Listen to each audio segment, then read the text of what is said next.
Lorna, Doone by R.D. Blackmore. Retold by David Penn. Read by Hugh Kermode. Chapter 1. The End of School Days. I am John Ridd, a farmer of the village of Orr in Somerset, and I have a story to tell you. It is about some things that happened to me in my younger days. On the 29th of November, 1673, when I was 12 years old, John Fry, a worker from our family's farm, came to collect me from my school at Tiverton. He rode his horse up to the gate, leading my own little horse behind him.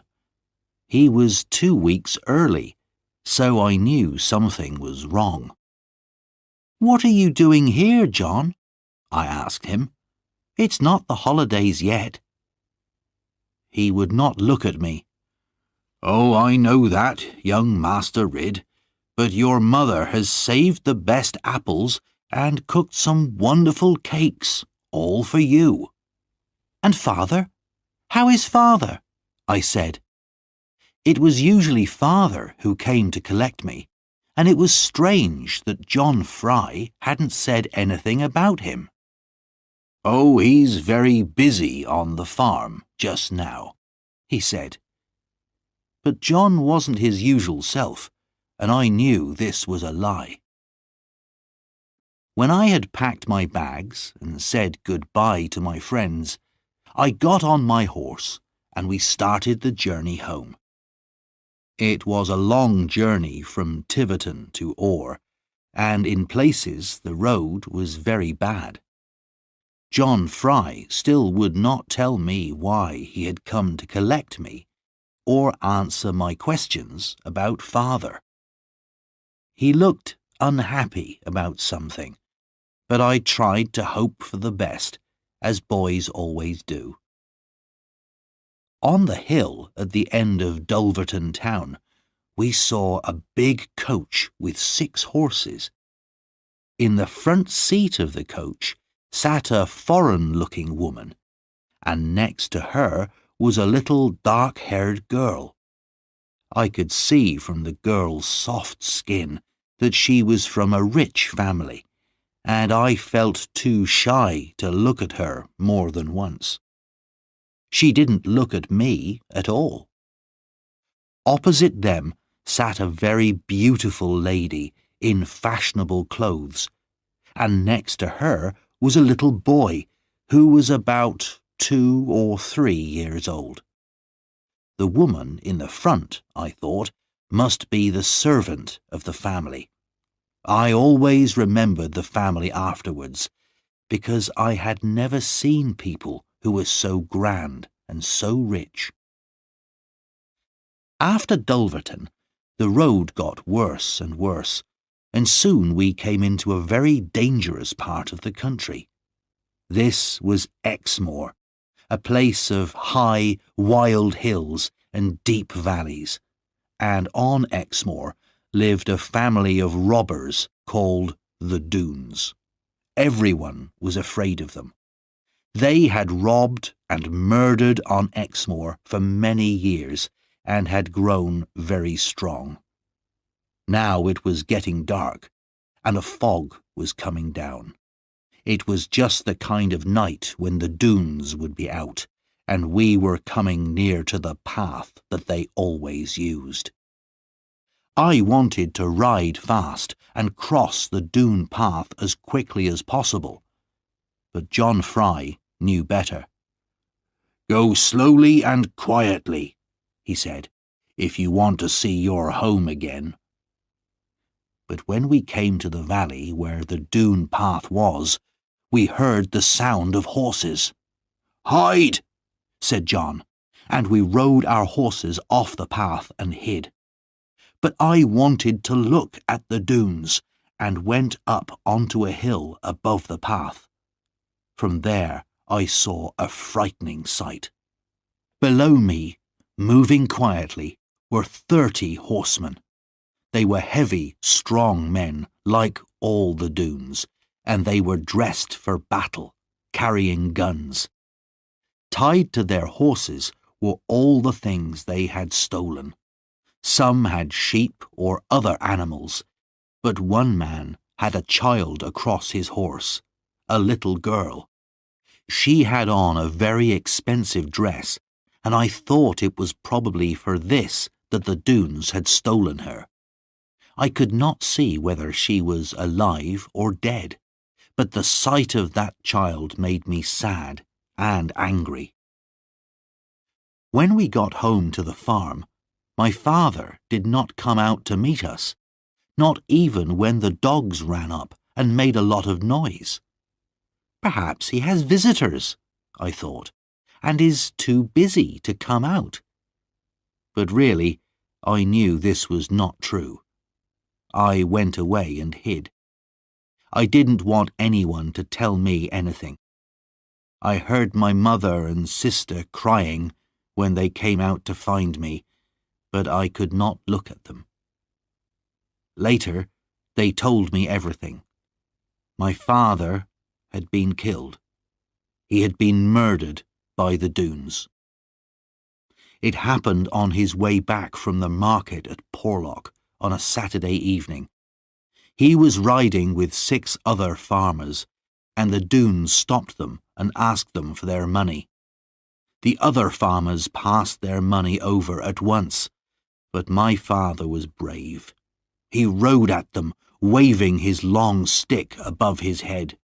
He managed to hit quite a few heads, but one Doone was waiting at the side of the road with a gun and shot him. Although we knew it was the Doones who had killed my father, it was useless even to ask the local judges or law officers to do anything about it. They were afraid of the robbers too, or were even helping them. The Doones did almost anything they wanted on Exmoor. They were not local people. They came from the north of England, where their leader, Sir Ensor Doone, had been a rich man with a lot of land. But he argued with his cousin, the Earl of Lorna, who had even more land, and because of the trouble he caused, the king took away nearly everything that Sir Ensor owned. A proud, angry man, Sir Ensor refused to make peace with his cousin, and without his land and farms, he became very poor. Then he found that people who had once been happy to know him now turned away from him. After this, Sir Ensor lived his life outside the law. With his wife and family and a few servants, he looked all over the country for a place to live where no one would know him and he could start again. He chose Exmoor, where few people live, and found the perfect place to build a new home. This was the place we now call Doone Valley. It is a green valley far from any town, surrounded by steep, rocky mountains. At first, Sir Ensor lived peacefully, and the local people were friendly, even bringing him presents of food.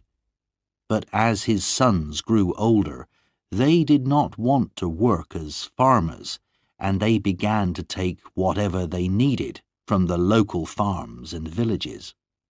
They carried off farmers' daughters to be their wives and give them sons, and so, over the years, the Doone family became bigger and bigger. They began as robbers, but robbery had quickly led to violence and murder. The people of Exmoor were too afraid to fight back, because the Doones were big, strong men and excellent fighters, and now only soldiers could hope to break into their valley and defeat them. So there was no punishment for my father's murderer. We buried him quietly, and my mother was left without a husband to manage our farm and take care of her 3 children. We were too young to be of much help to her yet. I was the oldest. Then there was Annie, 2 years younger than me, then little Lizzie. For a while, I wanted revenge. I was strong and growing stronger every day.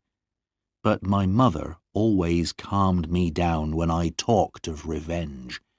She did not want to lose me too, and I used to worry about what would happen to her and my sisters if I were killed. We tried to get on with our lives, but we missed my father terribly. Sometimes my mother and Annie would remember him and cry, and sometimes John Fry saw me with tears in my eyes, which I said was because of the cold wind. Lizzie, though she was the cleverest of us all, was too young to really understand what had happened. So the months passed. I learnt how to shoot with my father's gun, and I worked hard on the farm to help my mother.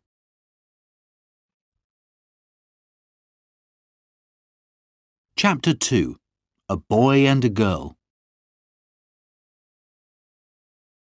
St. Valentine's Day, 1675, was the day that changed my life forever, though I did not know it then. I was 14. My mother had been ill and was not eating very well, so I went out to find something that she liked: good, fresh fish caught from clear water. I went first along the Lynn River that runs through our valley. Then I turned into Bagworthy water. Though I knew that this river led to Doone Valley, I did not think about it. I went on catching fish and moving up the river, then suddenly found myself standing at the bottom of the cliffs outside Doone Valley. In front of me was a waterfall, a steep hill of smooth, fast-moving water. It was a wild, lonely place, surrounded by tall trees, and it was already getting late. I knew I should turn for home, but I also wanted very much to see what was at the top of that waterfall. It looked a dangerous climb, but if I did not climb it, I would always remember that I was too frightened to do it. So I climbed. The water beat against my legs, once knocking me down so that I nearly drowned, but I pulled myself up and went on. When I reached the top at last, my arms and legs were aching, and my feet were cut by the rocks. I fell in the grass, exhausted. When I opened my eyes, for a few seconds I didn't know where I was, but kneeling beside me, touching my face with a leaf, was a very young girl. "Oh, I'm so glad," she whispered softly as I sat up and looked at her. "Now you'll try to be better, won't you?" I had never heard as sweet a sound as this girl's voice, nor seen anything as beautiful as the large dark eyes that watched me, full of care and wonder. I stared at her without speaking, noticing her long, shining black hair. "What is your name?" she said. "And how did you get here? And what have you got in your bag?" "They're fish for my mother," I said. "Very special fish.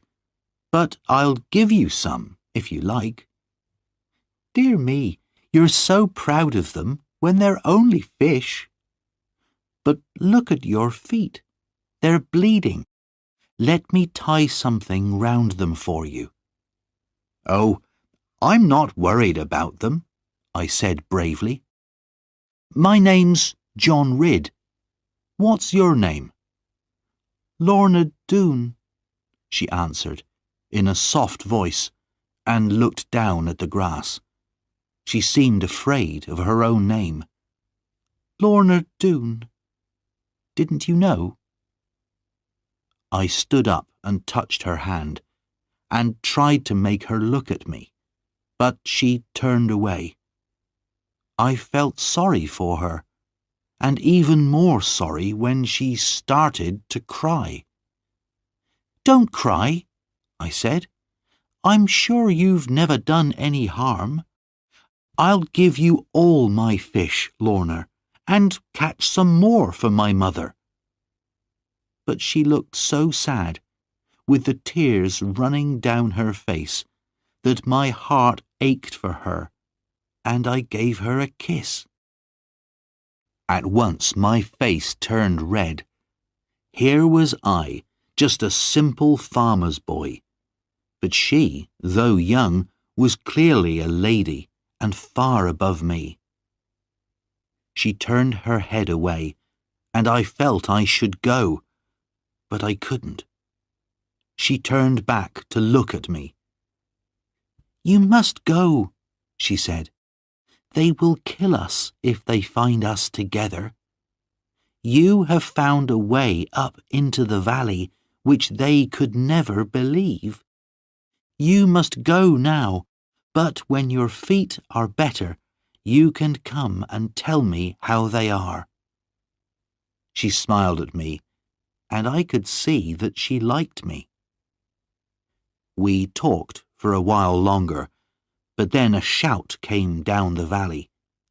Lorna's face changed from playfulness to fear.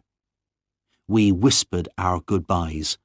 Then Lorna ran away from me and lay in the grass, pretending to be asleep. I hid behind some rocks and saw 12 cruel-looking men come walking down the valley, looking for Lorna. One of them, the biggest of them all, a man with a long black beard, found her. Here she is, he said. Here's our little queen. He picked her up and kissed her so hard that I heard him. Then he put her on his shoulders and carried her away. But as she went up the valley on the back of this frightening man, Lorna turned and secretly held up her hand to me. Now I had to find a way out of the valley and get home.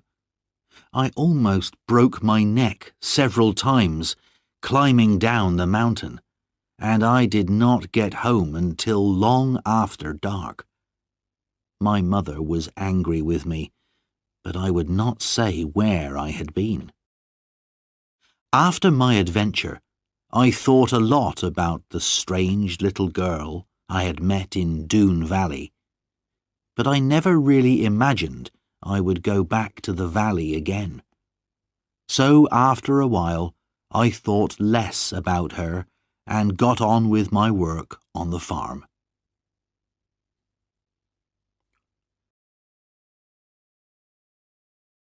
Chapter 3. Back to Doone Valley.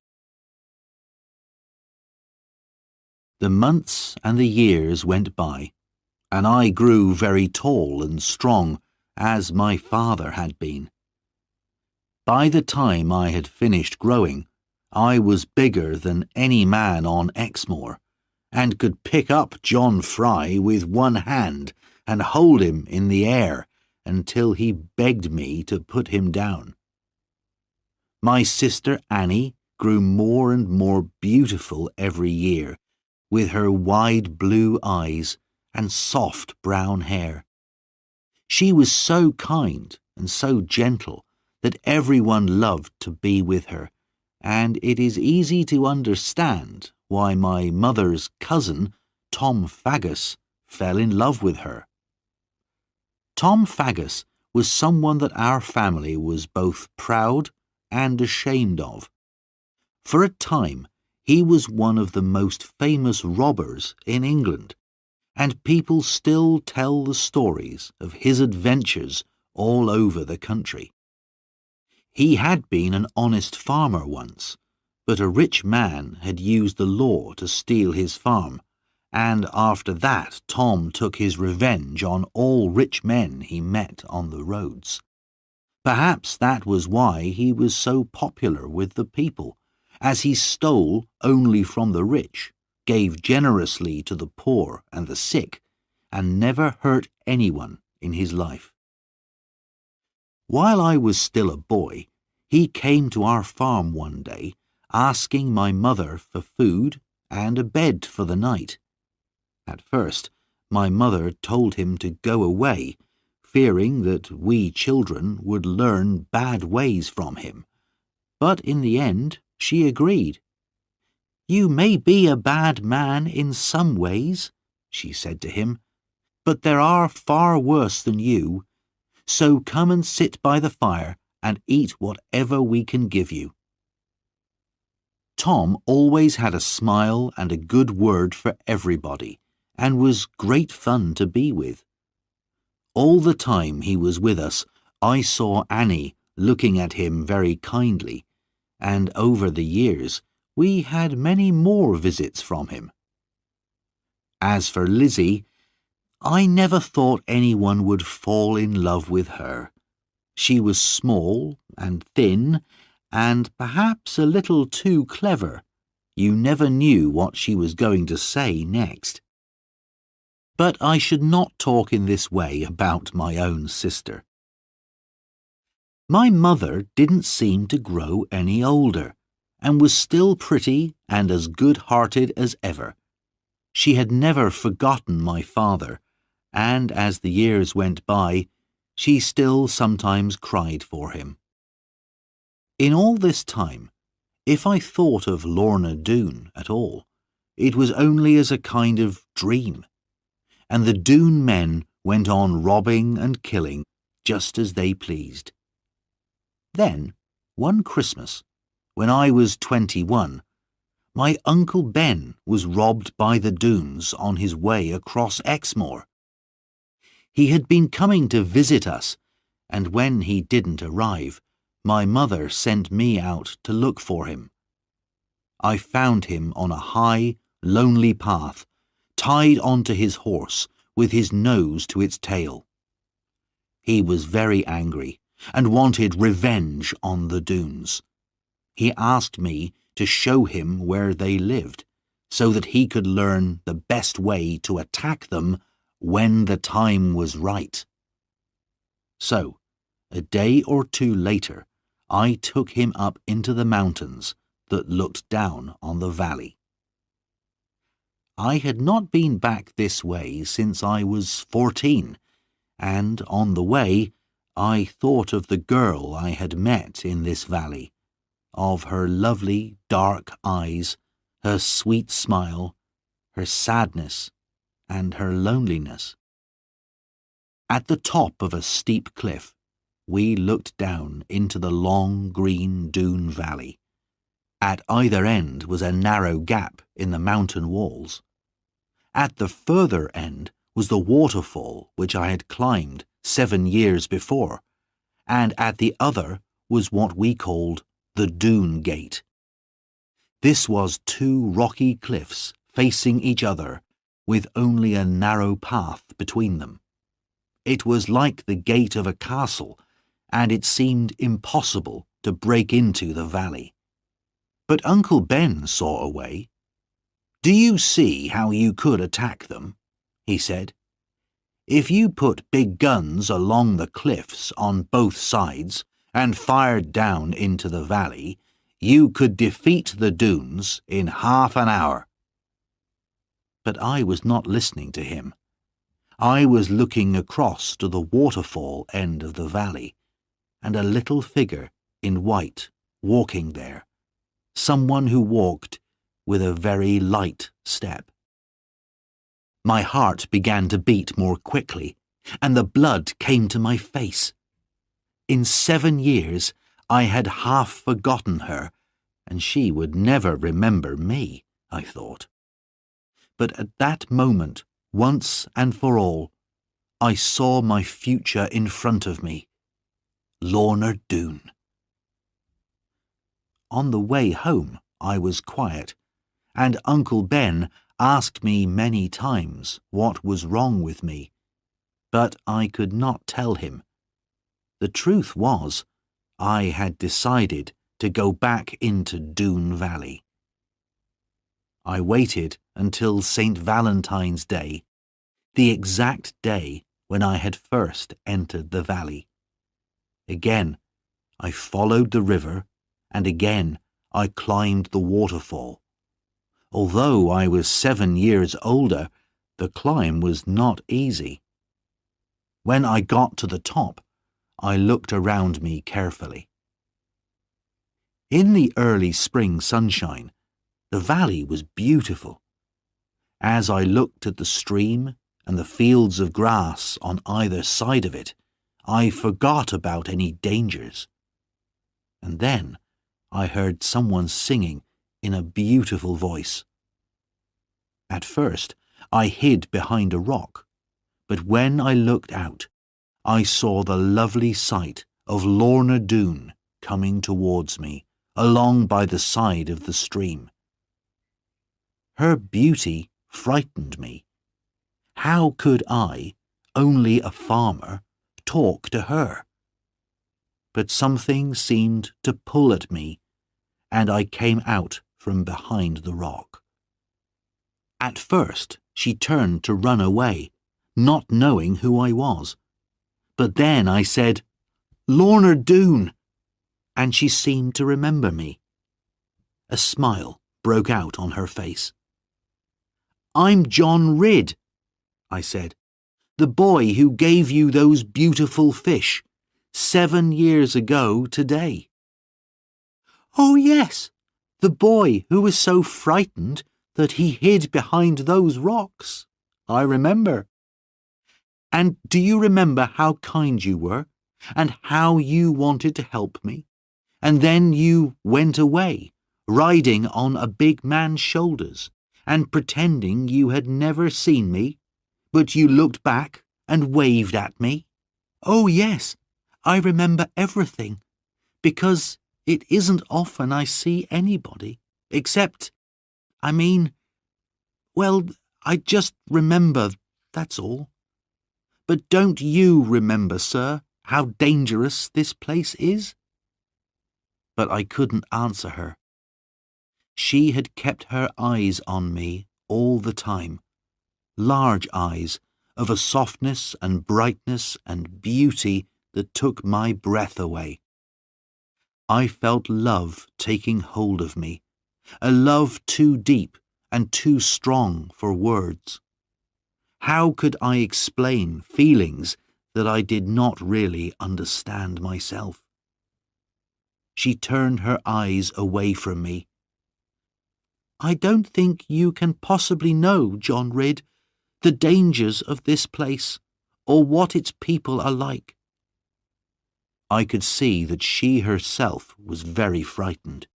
She was trembling, from fear that someone might see me while I was there and hurt me. To tell the truth, I also grew afraid, and thought I had better go and say no more until the next time I came. I touched her white hand softly. "Don't be afraid," I said. "I'll go now, but I'll come again soon and bring you some fresh eggs from our farm." She reminded me again of the danger.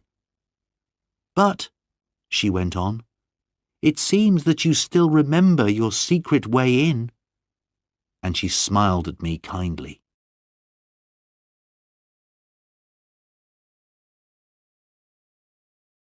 Chapter 4. Lorna's Story. I went home with my head in the clouds and my heart on fire with love. All that week I could not stop thinking about Lorna, and I did my work on the farm in a dream. Soon I went to see her again. This time, when she saw me, she came quickly towards me.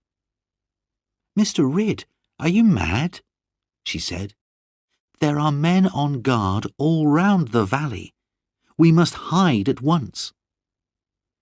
She took my hand and led me to her secret place, which was a kind of room hidden in the rock of the mountain. It was a green, peaceful place, open to the sky above, but the only way into it was through a narrow entrance in a cave. I gave her the eggs I had brought her as a present, and at this she began to cry. "What have I done?" I asked. "It's nothing you've done," she said.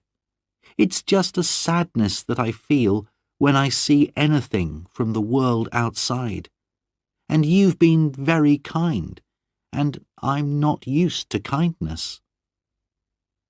I wanted to put my arms around her and kiss her, but I knew this would be wrong. So I sat and listened, and I think this made her like me more, because she began to tell me her life story. She told me everything except what her feelings were towards John Ridd. "Only 2 people ever listened to me or try to help me," she began. "One is my grandfather, Sir Ensor Doone, and the other is my uncle, a clever man whom they call the Counsellor. My grandfather is a very old and very hard man, except with me.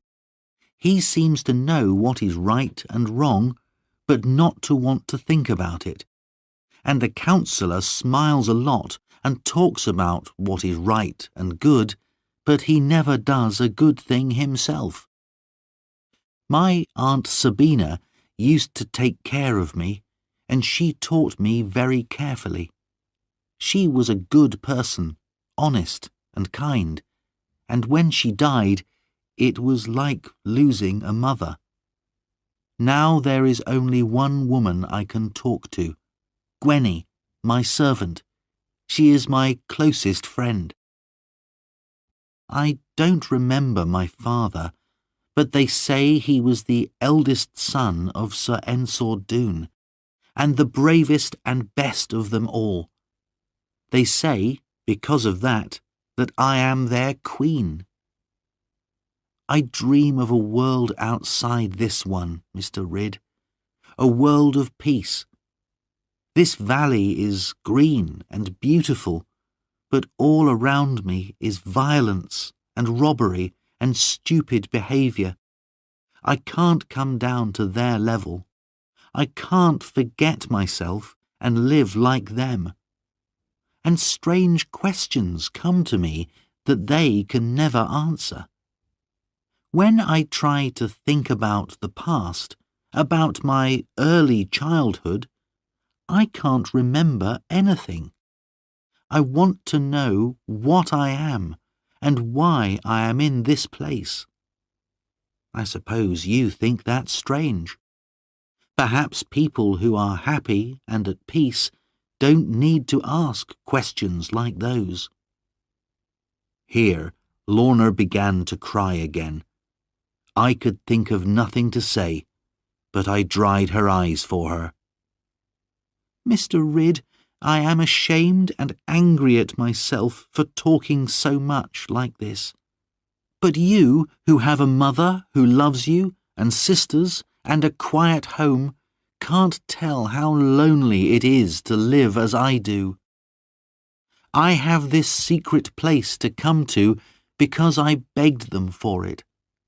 Only grandfather and the Counsellor come here, and sometimes Carver, the Counsellor's son. No one in the valley is as strong or brave as him, but he is not like his father. He is rough and violent, always quick to be angry, and will listen to no opinion except his own. There is talk of him wanting to marry me, but I would rather die than marry Carver Doone. Now you see how unhappy I am here. I would escape and go anywhere, but I know it would hurt my grandfather." This was too much for Lorna, and she couldn't tell me any more. She broke down and cried.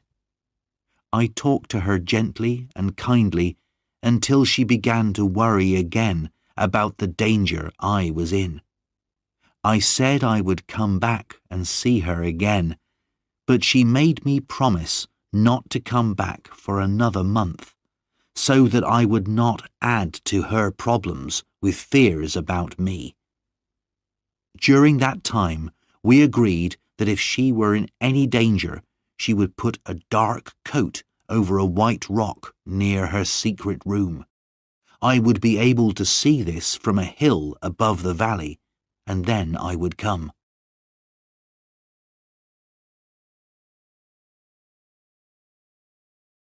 Chapter 5. To London. But I was not able to see Lorna again as soon as I had hoped. Before the month had passed, I was called away from home in a very strange and unexpected way. One afternoon, as I was outside the house, feeding the horses, a stranger rode up to our gate and shouted at me. He was a tough-looking, hard-faced man, about 40 years old, with small, quick eyes, and he was dressed very differently from the way we dress in Exmoor. He said he was looking for Plover's Barrows Farm and a man called John Ridd. When I told him he had found them both, he introduced himself as Jeremy Stickles, a servant of the king, and he gave me a letter. I looked at him in alarm, but he said there was nothing in the letter to worry me. At the top of the letter, my name was written in large letters. I read, "To John Ridd. This letter is to order you to appear before the King's judges in London and tell them anything you know about some matters which may be harmful to the King and the country." Jeremy Stickles seemed very pleased by my fear and surprise at the letter, but he said again that no one was going to hurt me. All I had to do was tell the truth. When my mother read the letter, she became very worried and began to cry. She wondered how the king had heard of me and what he wanted to do with me. But Mr. Stickles, who wasn't really as hard as he seemed, explained everything carefully to her. He told her that the king only knew of me because the stories of my great size and strength had reached even London. He had heard I was a good man and thought I could help him, that was all. This made my mother feel better, but I was very unhappy. I was thinking of Lorna. How could I tell her I was going away? I had promised not to go back to the valley for a month, and that was still a few days away. But how terrible it would be if she came to look for me at the end of the month and I was not there. I would have to break my promise and go before the agreed time. Mr. Stickles was happy to stay at the farm for 1 or 2 days to try our good Exmoor food, so I used the time to look for Lorna. But I saw nothing of her in the valley, and no signal that she needed me. There was nothing else I could do. Mr. Stickles wanted to go, and I had to leave for London without seeing her. A journey to London was both long and dangerous in those days because of all the robbers on the roads. As I said goodbye to my mother and sisters and took my last look at the farmhouse, I felt very miserable. But Jeremy Stickles was a good companion. As we rode, he told me many amusing stories of London life, and we became the best of friends. I did not like London. It was a crowded, dirty place, not at all like Exmoor, and, even worse, I had to wait more than 2 months before the king's judges were ready to see me. There was a lot of trouble in London at that time, with arguments between the king and the city of London. Nobody had time to talk to John Ridd, but I was not allowed to leave and go home. At last, I was called to see Judge Jeffreys. Jeremy Stickles had told me about Judge Jeffreys. He was the king's chief judge, and there were terrible stories about him. He became very angry if anyone argued with him, and he had sent many of the king's enemies to their deaths. In the room I walked into, there were 3 men sitting on high seats, and they were dressed in very rich clothes. In front of each of them was a desk with pen and paper. The man in the middle seemed to be the most important. He was a big, heavy man with a square chin and a kind of fire in his eyes. He was a man that almost anyone would be afraid of. This was certainly Judge Jeffreys. He gave me a terrible stare and asked me who I was and where I came from. When I had told him, he said, "Well done, John Ridd. You have answered me without fear. I remember this matter now. I will ask you some questions." He looked at me more closely. "In Exmoor," he said, "there is a family of robbers. Is that true?" I told him it was. "And why isn't your local judge doing anything about them?" "I suppose he's afraid, my lord. The robbers are very strong, and their valley is hard to attack." "But they must still answer to the law," Judge Jeffreys said. "What's the name of these people, and how many of them are there?" "They are the Doones, and we think there are about 40 men in the valley." "I will do something about these thieves," he said. "Perhaps I will come down to the west myself." But then he stared hard at me again and asked, "Is there any sign in Exmoor of any dislike of the king?" "No, my lord. We don't know much about him." "That's a good answer," he laughed. "But the king knows he has enemies in the country. I see you know nothing about them, though. You're a good man, John Ridd. Keep out of trouble. Keep away from the king's enemies, and from the Doones as well, and you will be safe. I was going to use you as a spy, but I see you're too honest. I will send someone else, but never tell anyone what I've said to you." Here he stared at me very angrily, but when he saw he had frightened me enough, he smiled again. "Now go home, John. I will remember you, and I don't think you will forget me." I had no money left to hire a horse for the journey back to Exmoor, so I had to walk the whole way.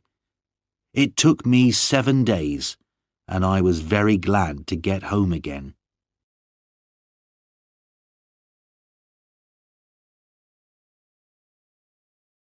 Chapter 6. Lorna's New Troubles. When I arrived at the farm, Mother held me tightly and cried for half an hour. I gave everyone all the presents I had bought for them in London, but of course, what I wanted to do most of all was find Lorna and see how she was. I wanted to tell Mother all about her, but the thought of my father's murder by the Doones stopped me. There was little chance that Lorna would love me, so why should I worry my mother about it? As soon as I could, I went to Doone Valley. But there, I could not believe my bad luck. When I looked from the cliff top, I saw Lorna's sign, her coat on a white rock. She had needed me, and now perhaps I was too late to help her. I climbed round the outer cliffs to the waterfall, and was soon looking down towards the green fields of the valley. I stood and waited, not caring now if anyone saw me. And then, at last, a little figure came towards me. I could see she was frightened, so I went towards her slowly.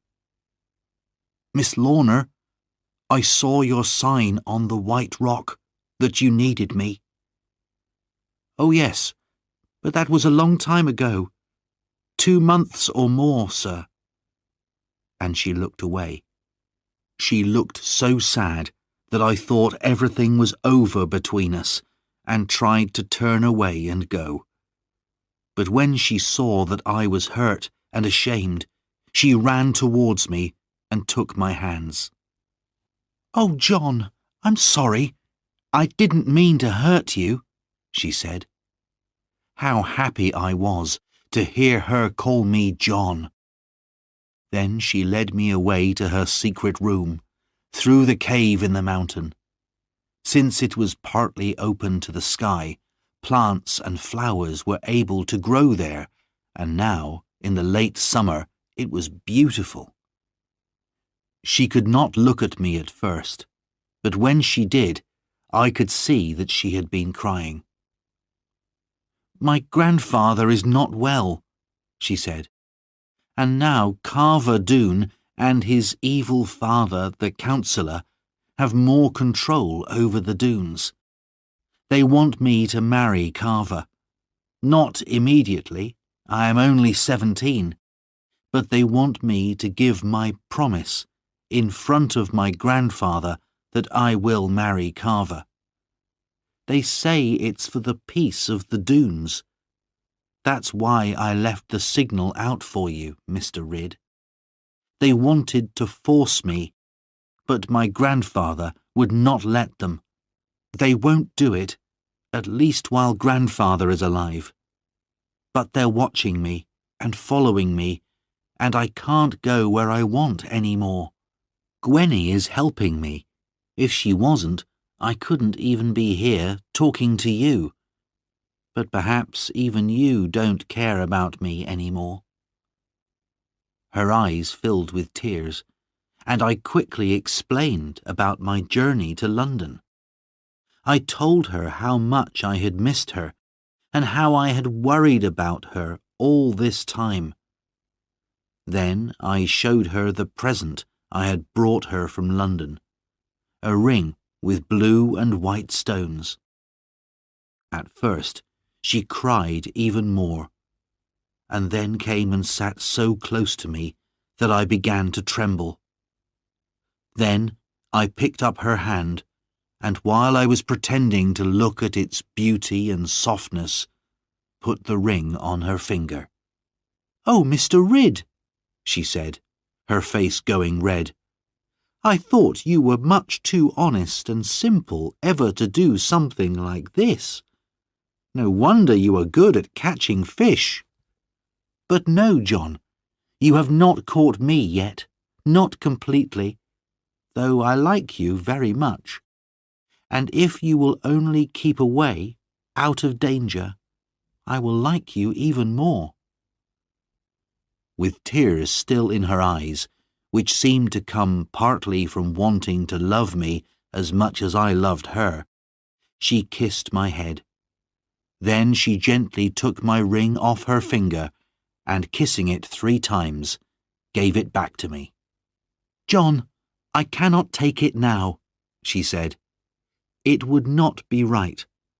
I will try to love you dearly as you could wish.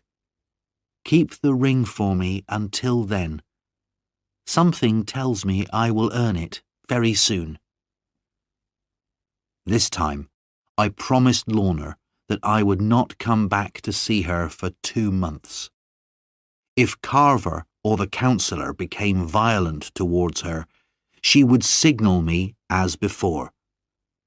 2 months was a long time to wait, but because of what she had said to me, I was happy.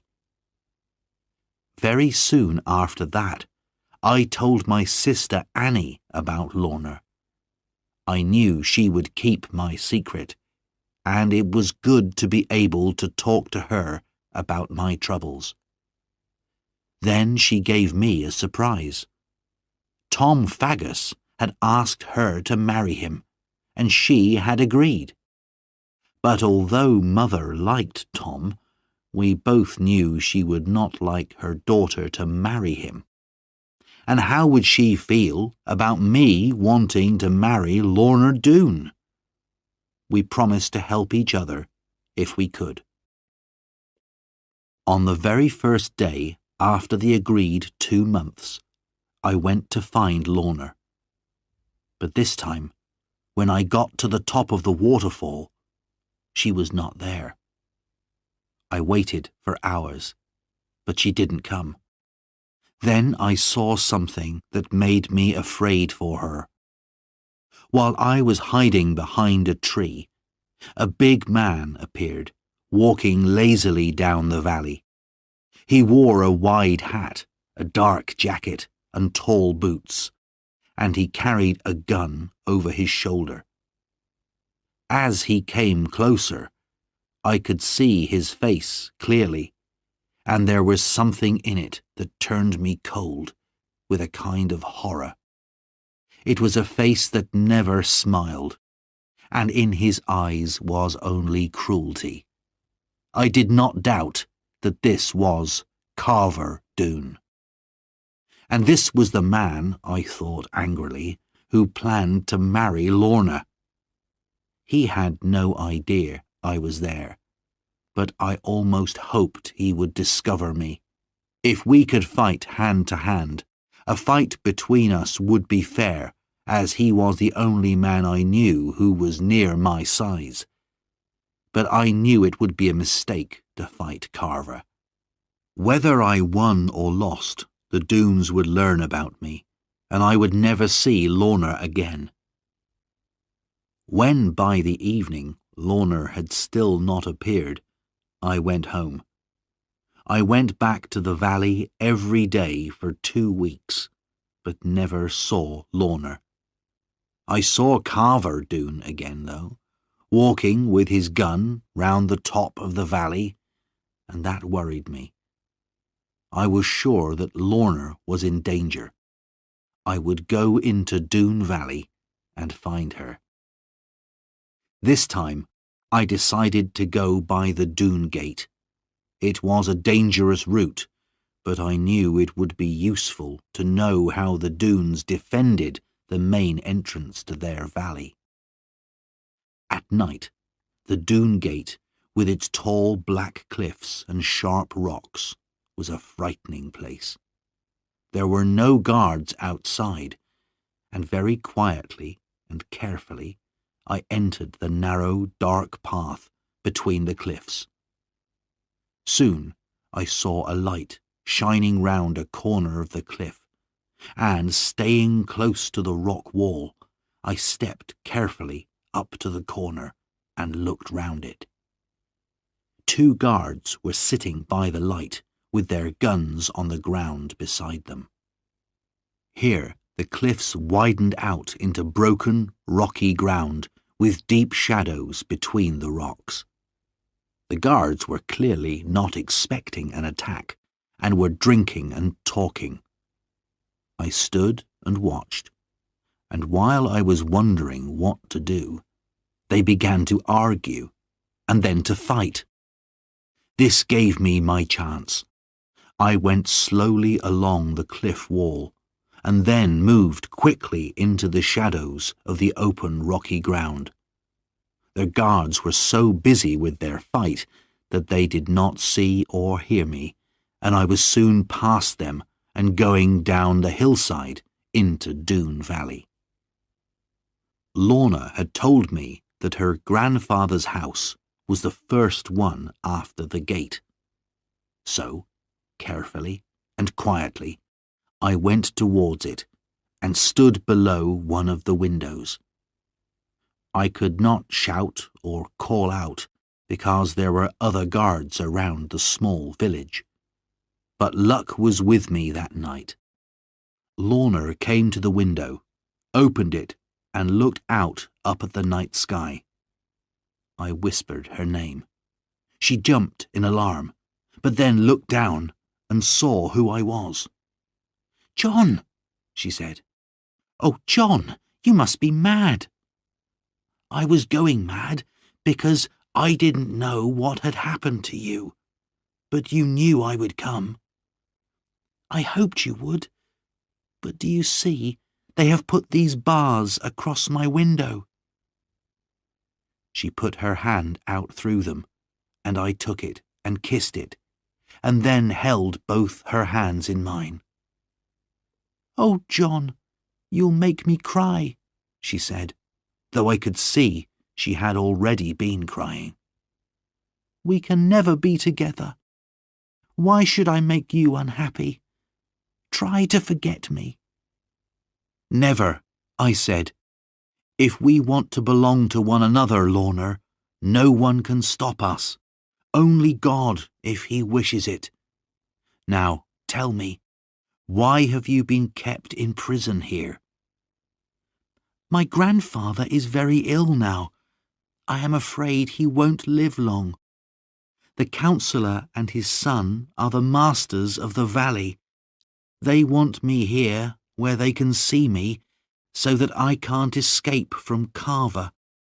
And Gwenny is not allowed to move about now, so I couldn't send you a message or signal you.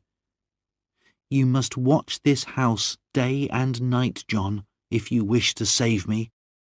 There is nothing they wouldn't do if my poor grandfather— Oh, I can't think only of myself when I should think of him." "How can I leave you even one more night here, Lorna?" I said. "You must, John," she said. "You're so brave, but I love you too much to let you stay any longer. Yes, it's true, but I cannot leave my grandfather while he is dying. So if you love me, John, you must go." "I'll go for now. But when I hear that your grandfather has died, I will come and get you out of here. If I promise to take you safely away, will you come with me?" "Yes," she said. "Of course I will." So now I took her hand in mine again and put my ring on her finger. I had kept it in my pocket since the day I had first brought it to her. This time she kept it, though she cried and held my hand tightly. "Oh, John, this can never, never be," she said.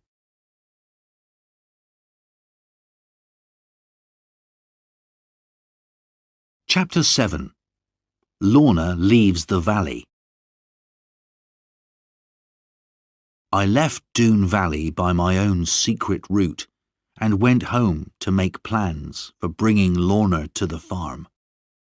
It was time to tell Mother all about Lorna and the danger she was in. At first, Mother was very angry and unhappy at my news. She talked wildly about going away and leaving the farm, but after a time, she began to calm down. "When you see her, Mother," I said, "I'm sure you will love her like a daughter, and I know she will love you with all her heart.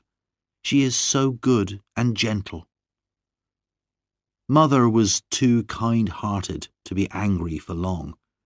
She cried a little more, then smiled and said, "Well, God knows what is good for us. You must bring her here, John, and I will teach her how to be a farmer's wife." Lorna and I had agreed a new signal. There was a tall tree near her grandfather's house, which I could see from the cliff top above the valley. In the top branches of the tree there were 7 large birds' nests from the last summer. Gwenny could climb like a cat, and if one morning I saw only 6 nests, then Lorna's grandfather was dead, and she was in great danger. It was a bad winter that year. We had more snow than anyone could remember, and on Exmoor the snow was soon so deep that no one could walk on it safely. I had to find a way to cross this, but I had an idea. Lizzie had once shown me a book about the icy countries of the far north, where people wore snowshoes. The book had pictures of these wide, flat shoes which stopped travellers' feet going down through the snow. For the first time I thanked my sister in my heart for reading so many books. I found some wood and animal skins, and soon I had made some snowshoes, like the ones in Lizzie's book. We had a sled on the farm, which we used when the ground was covered in ice. A horse could not pull it in this weather, but with my snowshoes, I could. I could use it to carry Lorna and her servant. Some days later, I saw only 6 birds' nests in the tree, and that evening I tied myself to the sled and left for Doone Valley. I took the sled to the waterfall, which was now a fall of ice, and tied it up there. Then I continued on foot, going around the south side of the valley towards the Doone Gate. But when I looked down, I saw there was a quicker way to reach Lorna. The sides of the valley, like everything else, were covered in deep snow, and here the snow was smooth and icy. I looked around to check that there were no dunes in sight, then sat down on the icy snow and pushed myself off. In seconds, I had slid all the way down the mountainside and landed in a hill of soft snow at the bottom. At Sir Ensor's house, I whispered Lorna's name below the window, as before. This time, Gwenny let me in, when she was sure who I was. But inside, I saw a terrible sight. Gwenny looked almost mad with hunger, and Lorna lay back on a chair, as white as the valley all around us. "Good God!" I said, and ran to her. I took her in my arms, but she was so weak that she could not speak at first. "We've been kept in here for days without food," said Gwenny, "and they were going to keep us here until Lorna agreed to marry Carver." "We must leave at once," I said. "Will you come with me, Lorna? I promise to take you safely through the snow." Lorna gave me her lovely smile. "Of course I will, dear," she whispered. "Of course I will." "And you too, of course, Gwenny," I said. "Be quick now, and help me to get your mistress ready." From outside, I had heard the sounds of singing. There were usually guards around the house, Gwenny told me, but tonight the Doones were drinking and dancing to welcome Carver as their new leader. This would give us our chance. With all this happening, The robbers would never notice us leaving. We were soon ready. I picked up my beautiful Lorna and carried her through the snow and the darkness to the other end of the valley. Gwenny was able to follow us, putting her feet in the places where my snowshoes had been. I made Lorna comfortable in the sled, with her little servant beside her, and I told her to hold on to Lorna tightly. The waterfall was now a path of ice, very steep and dangerous, but I was able to take the sled down it, using my stick and all my strength to stop it going too fast on the ice. When we were down the waterfall, I tied myself to the sled and began to pull. It was hard work for me, but the best work I had ever done in my life. There was no time to lose with Lorna so weak from hunger and cold, so I pulled fast, and an hour later we were home. My mother and sisters came to the door and helped me to carry Lorna in. We put her in a chair by the fire and gave her some soup. Then she slept while I watched over her. After a time, she began to wake up. She put her trembling hands into mine and looked at me with so much love in her eyes that I could not find the words to speak to her. We sat like this for several minutes, and then we heard a little sound behind us. It was Mother, crying with happiness to see us so loving. At this, Lorna got up and went to her.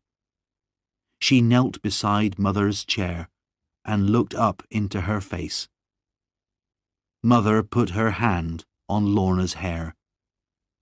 "My sweet child," she said softly. A few days later, when Lorna and I were sitting together by the fire, she said to me, "John, you gave me a beautiful ring, and now I want to give you something.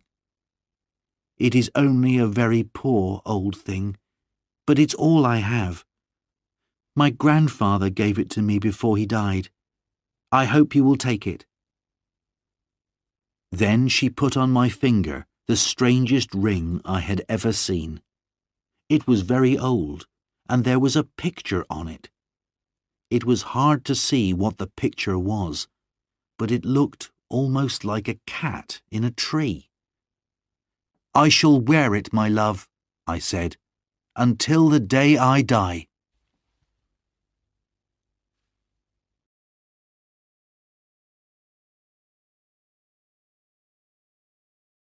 Chapter 8.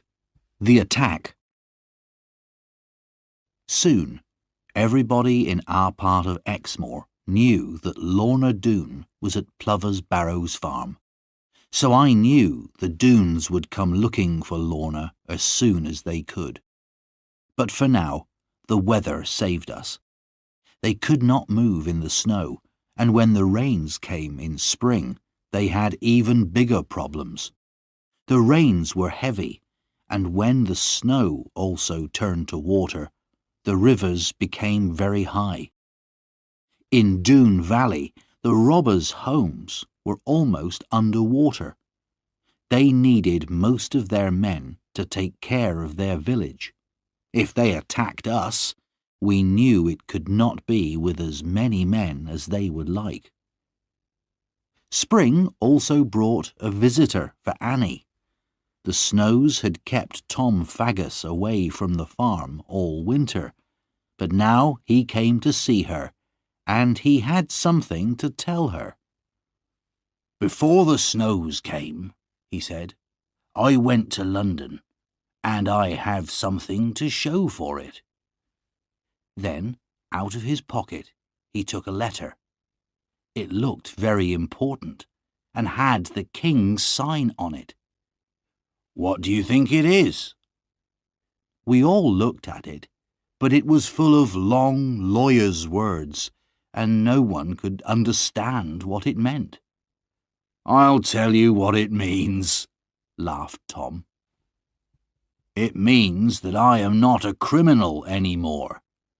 This letter says that the king is ready to forget all my years as a robber, and I am a free man."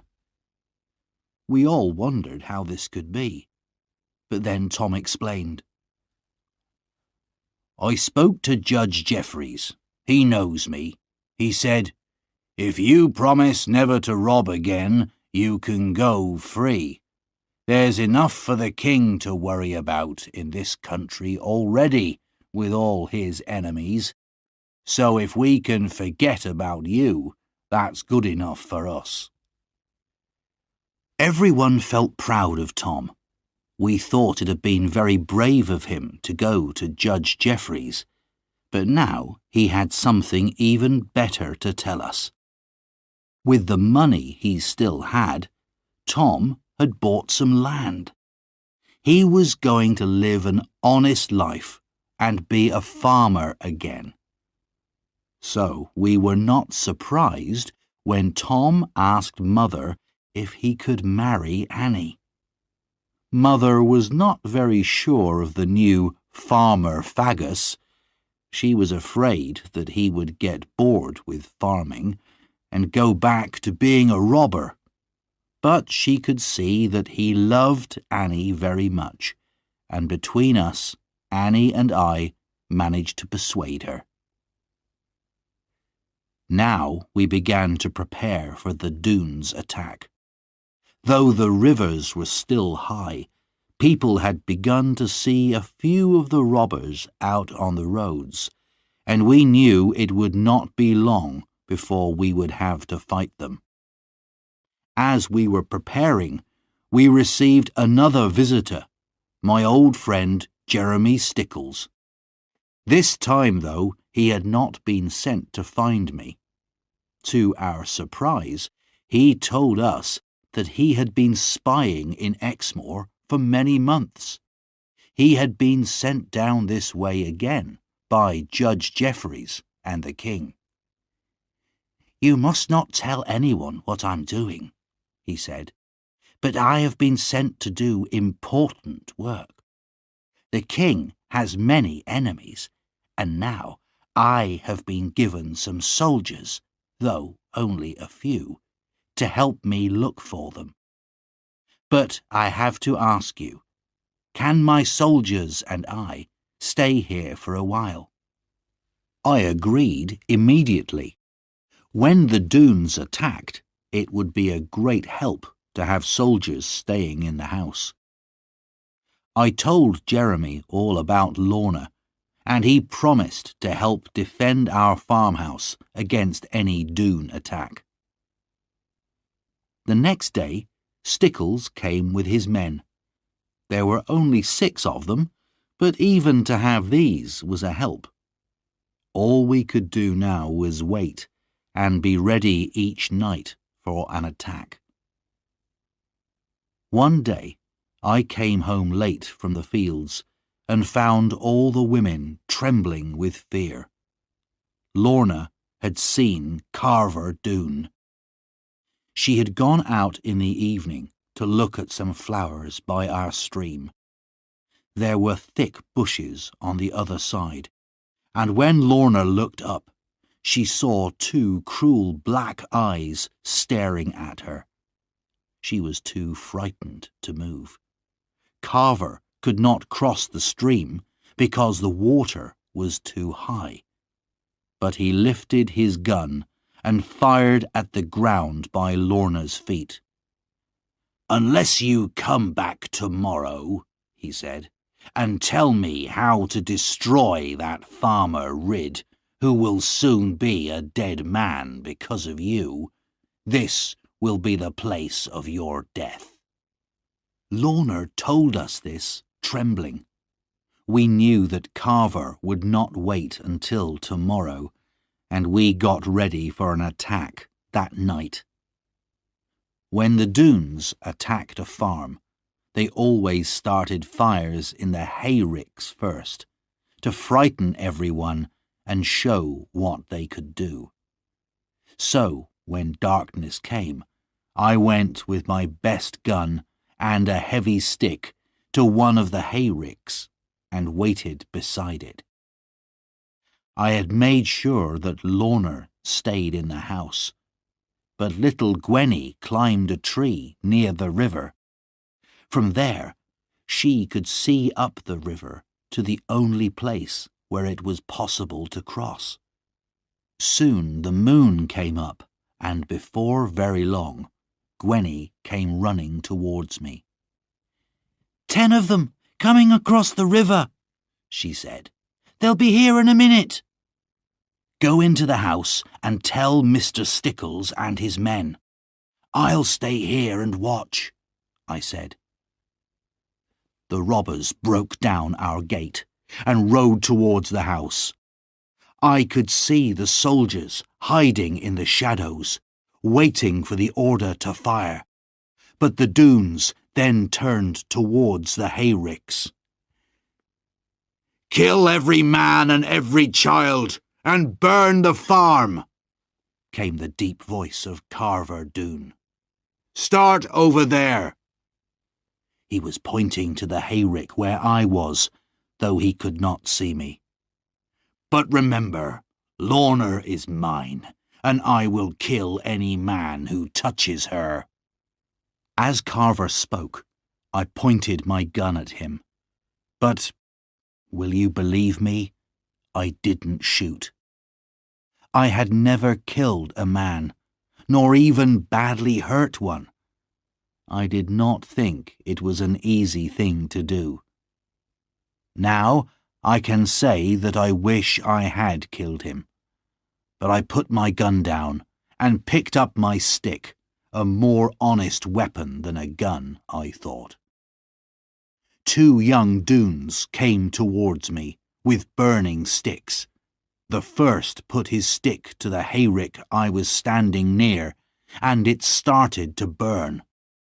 I hit him on the arm and heard his bone break as he fell over with a shout of pain. The other man ran to see what had happened, and I took his fire stick and broke it. Then he jumped at me, but I caught him, broke his arm, and threw him on top of his friend. I could still see Carver and wanted to jump at him, but I knew he would simply shoot me. While I was thinking about it, there came a loud noise and 6 tongues of flame from near the farmhouse. Stickles had ordered his men to fire at the Doones as they came towards the house. 2 fell, and the others ran back. They had something to think about now. No one had ever fought the Doones as we were doing that night. Now my moment had come. I came out from my place near the burning rick. I knew Carver Doone by his size, even in the shadowy moonlight, and I took hold of him by the beard. "Do you call yourself a man?" I said. For a second, he was too surprised to do anything. No one had ever looked at him the way I did now. He lifted his gun, but I was too quick for him and knocked it out of his hand. "Now, Carver Doone, take warning," I said. "You think you are so much better than everyone else, but you are no more than an evil robber. Lie low in the dirt from which you came." Then I kicked his feet from under him and knocked him down. When they saw that he was down, the other Doones ran, but Carver simply got up and walked away, shouting at me and everyone. We wondered whether to chase the Doones, but Mr. Stickles said it would be too dangerous on the moor in the dark. One thing was certain: the robbers had known defeat that night on our farm, something they had never experienced since the day they came to Exmoor, and they went home without 4 of their men. 2 were dead, shot by the soldiers, and the other 2 were the men whose arms I had broken by the hayricks. We buried the dead men in the fields, and Jeremy Stickles sent the 2 wounded men to the prison in Taunton.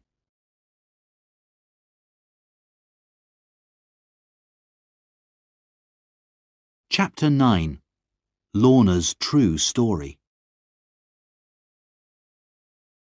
The Doones' attack had been defeated.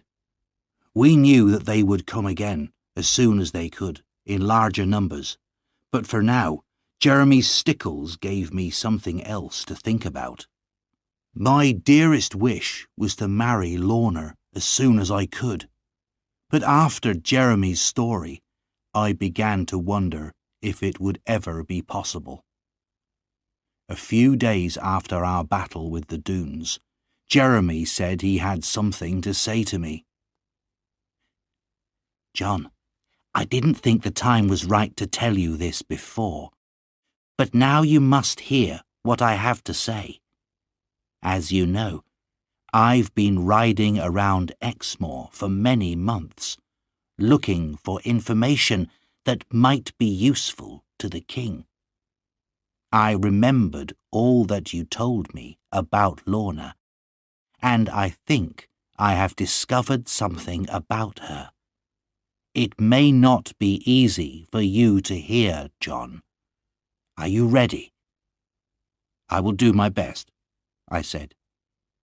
So he began his story. 6 or 7 months ago, before the snows began, I stopped at an inn on my way from Dulverton to watch it. The inn was all by itself, right by the sea, and was very quiet. I was the only person staying there, and the woman who owned the inn sat down and talked to me during my meal. She was dark and foreign-looking and intelligent.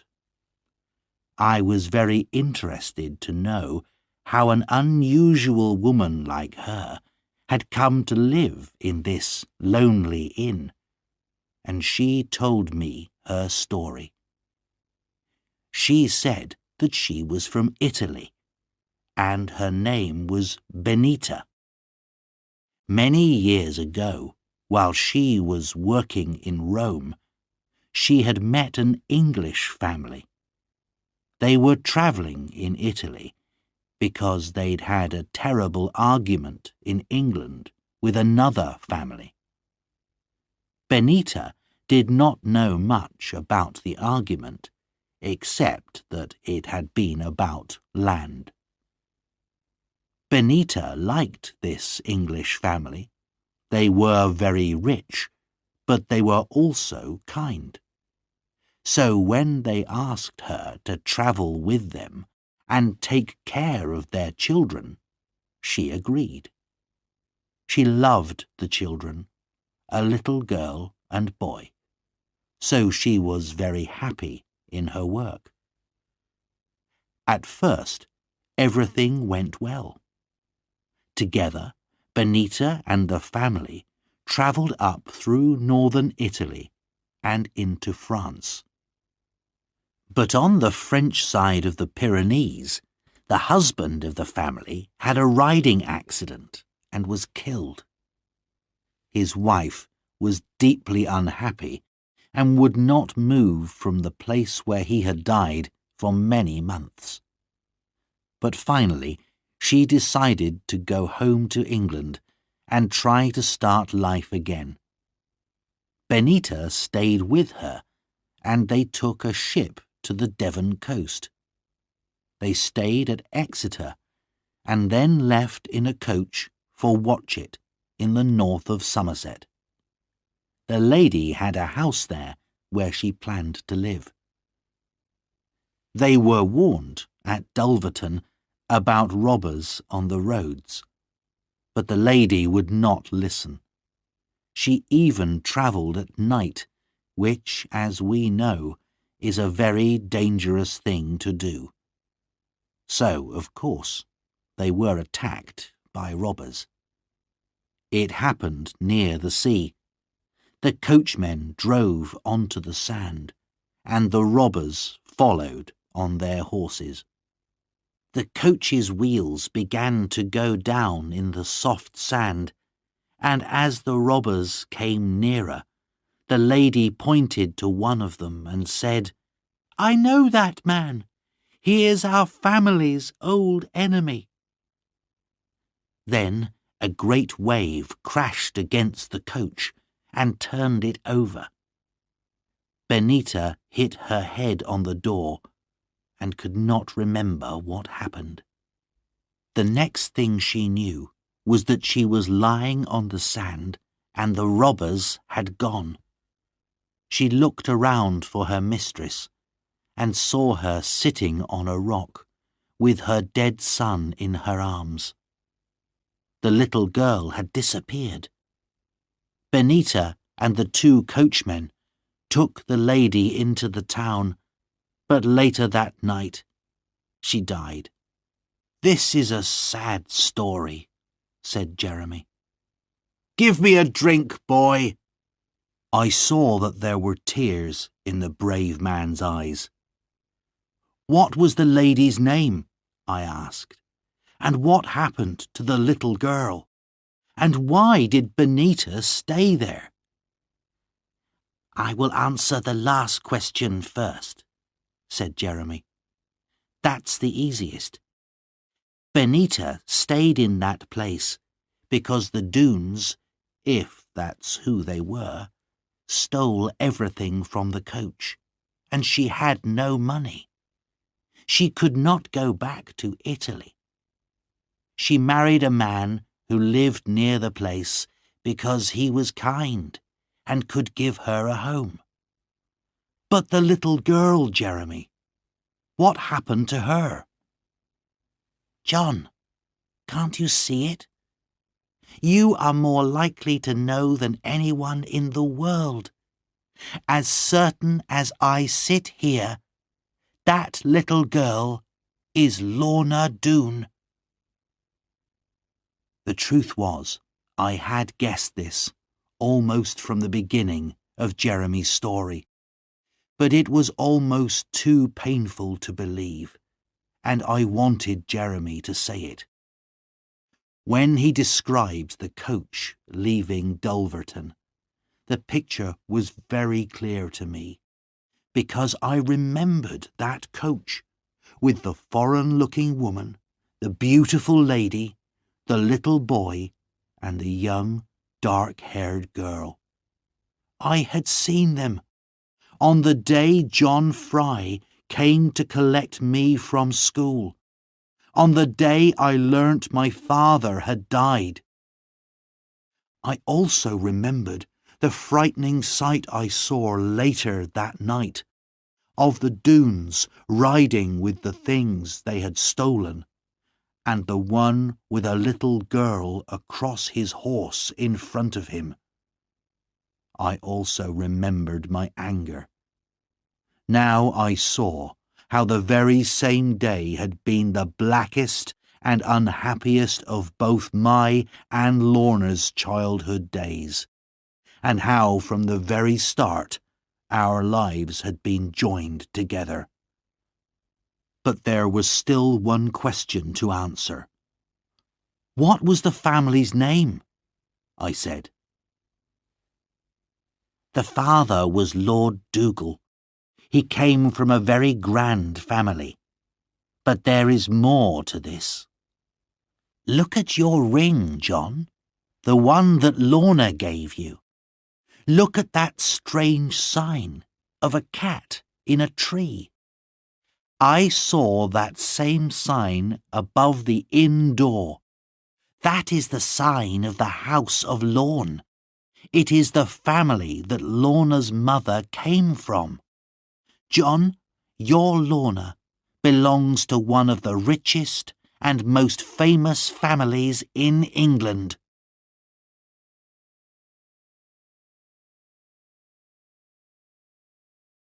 Chapter 10. Gone. Now I had to tell Lorna. So, a day or two later, with an aching heart, I went to tell her what Jeremy had said. I'm afraid that some of my sadness was for me, because now, more than ever, it was certain.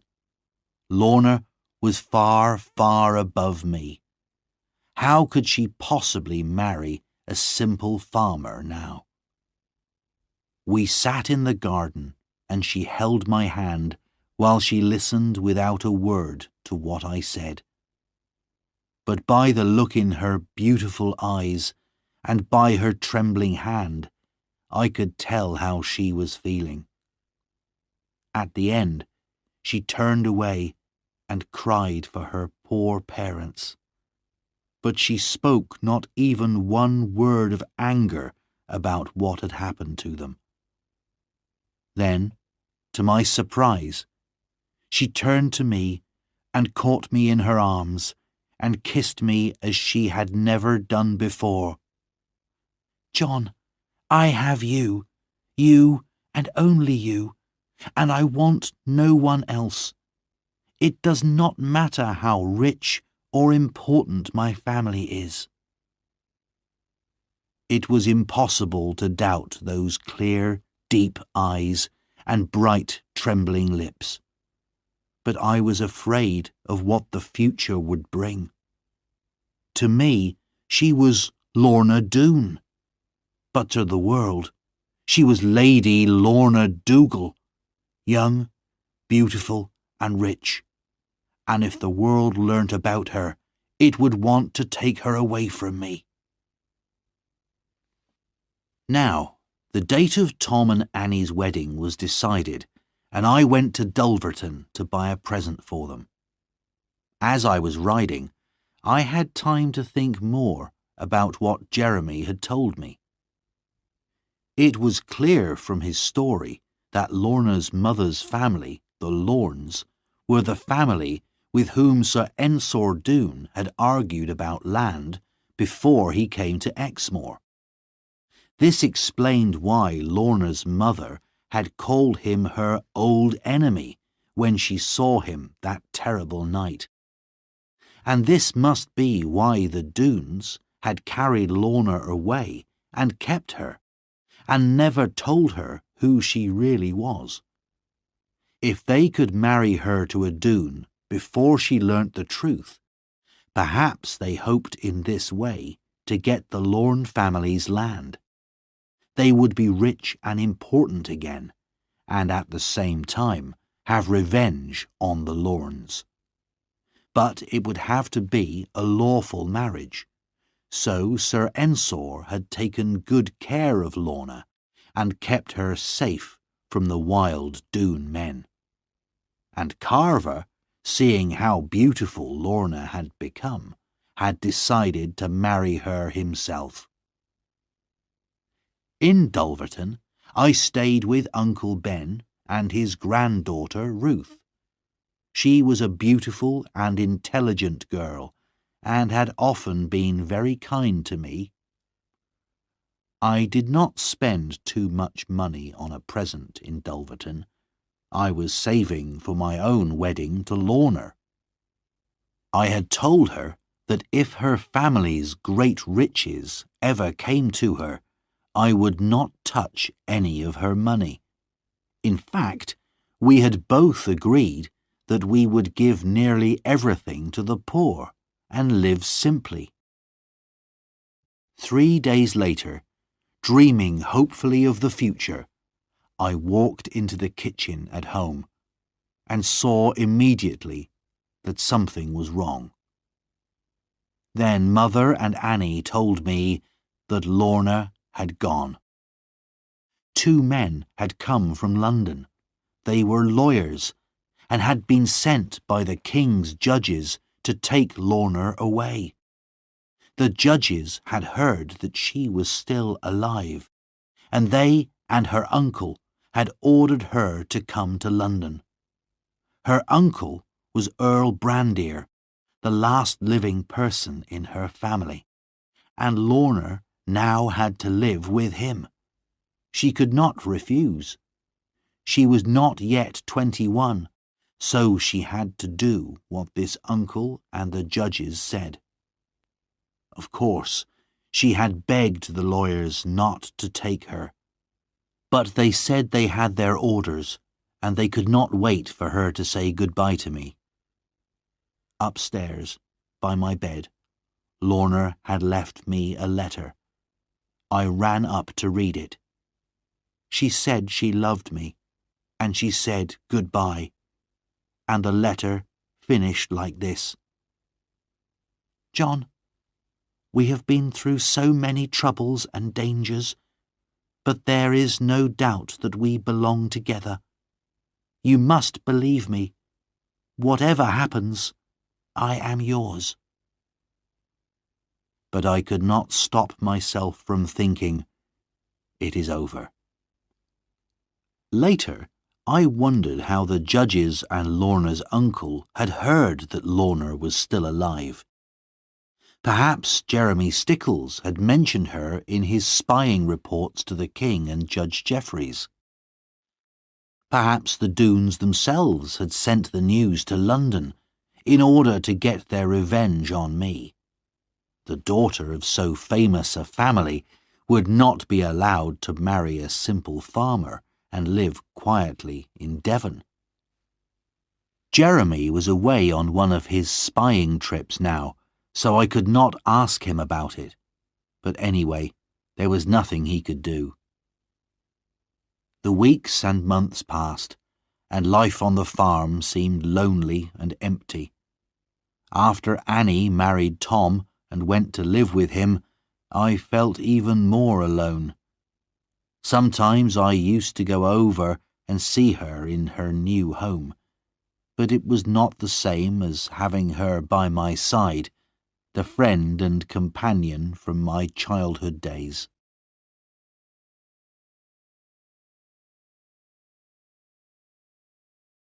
Chapter 11.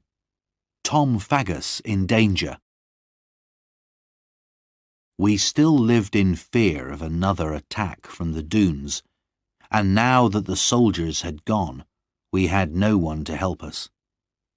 The main reason for their first attack, Lorna, was gone, but I was sure that Carver now hated me with all his heart and would destroy us all if he could. However, Jeremy Stickles brought us some good news one day. The king had at last agreed that the robbers should be punished, and that Jeremy should do whatever was necessary to catch them. So perhaps the Doones were saving their strength, preparing for a much bigger fight than their argument with me. Then, something happened which made everyone afraid for the future. Suddenly, King Charles II died. There was terrible trouble in England, as everyone argued over who should be the new king, and soon fighting began. I wondered if all this would bring any danger for Lorna, but the truth was, I knew very little about her now. She had not written to me since the day she had left, or even sent a message.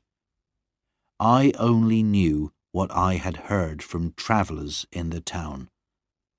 They said that young Lady Lorna Dougal was much talked about in London as one of the most beautiful women in the city. I became more and more certain that she had forgotten all about John Ridd among the brighter stars of London. In June, the fighting became more serious. There was now a new king, James, the son of Charles II. But many people in Dorset and Somerset were against him, and had joined an army of rebels. There was no chance now that Jeremy Stickles and his soldiers would fight the Doones. King James needed all his men to fight the rebels.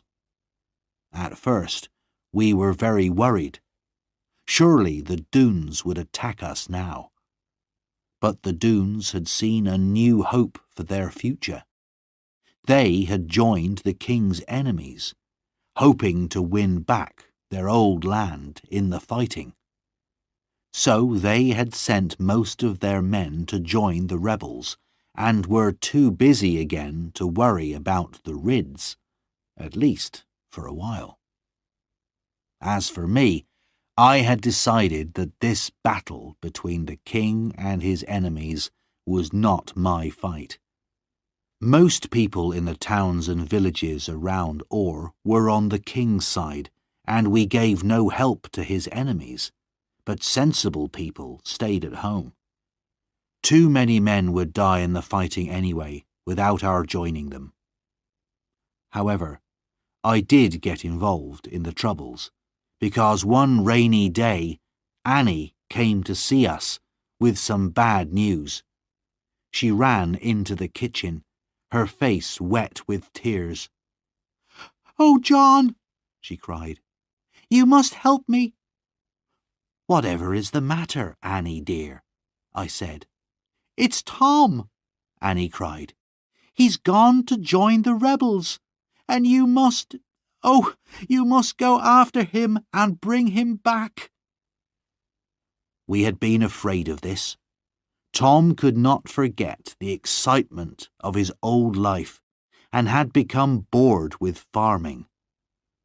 Mother was very unhappy and did not want me to go, but I had to help my unhappy sister.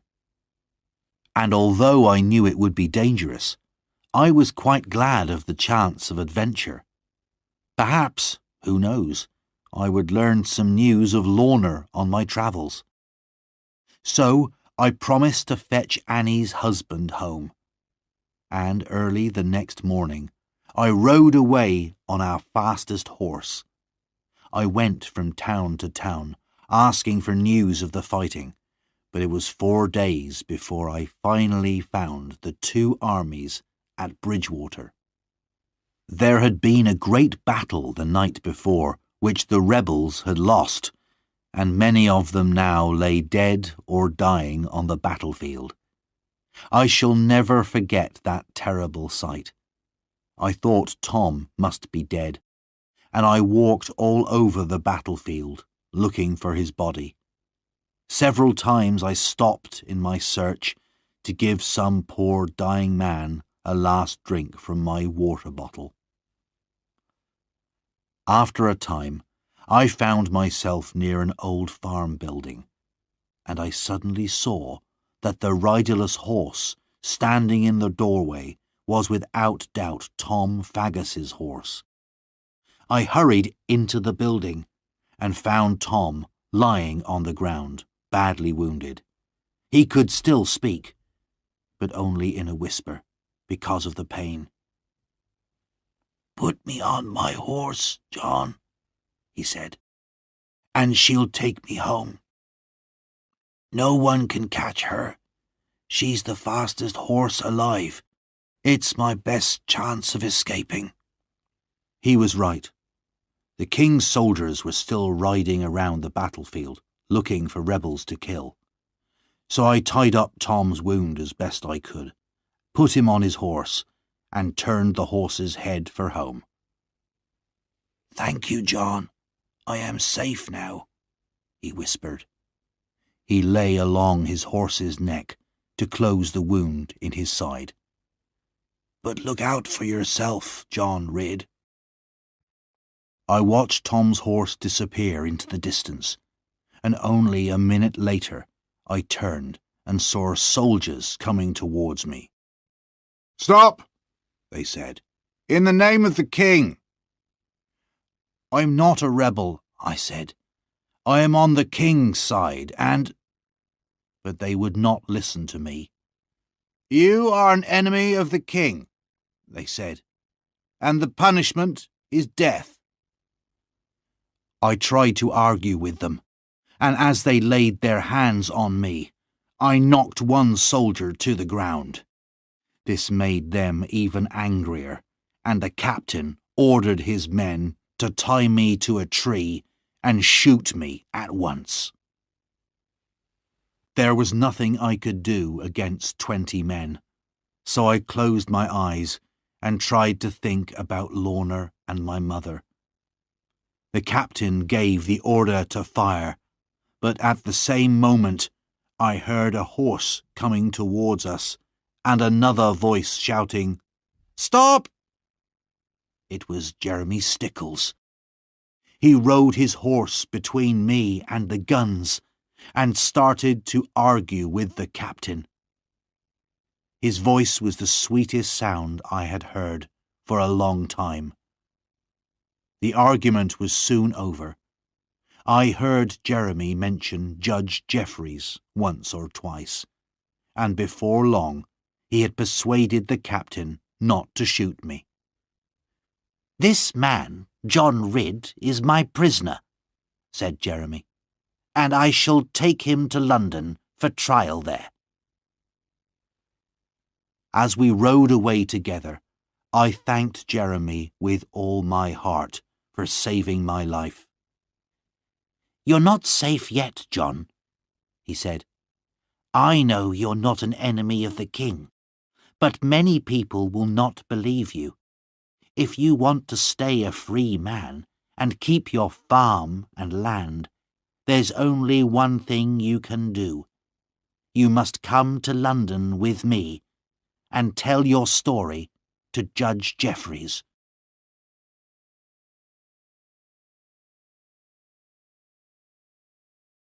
Chapter 12. Love and Revenge. London, of course, was where Lorna was, but it was 5 weeks before I saw her. Because I was a kind of prisoner, I was not allowed to move freely around the city, and I had to report every day to the judge's rooms. However, I came before Judge Jeffreys at last. He remembered me, believed my story, and gave me papers which said I was a free man and an honest servant of the king. I was now free to go and see Lorna, but to tell the truth, I was a little afraid. It had been a year since she left Exmoor, a year without one word or letter from her. Did she remember the old days in our farmhouse? Did she still love her poor, simple farmer, a man without great riches or a famous family name? It was true that the Ridds had held their own land on Exmoor for hundreds of years, but Lorna came from a family that had Scottish kings in its history. Everybody in London knew Lady Lorna Dougal. They spoke of her great beauty, and told me how rich she was, and that the Queen was very friendly with her. But if Lorna still loved me, then neither riches nor a proud family would keep me away from her. So, with fear and hope in my heart, I went to Earl Brandir's house. It was a very grand place. I was taken upstairs to a little sitting room and told to wait.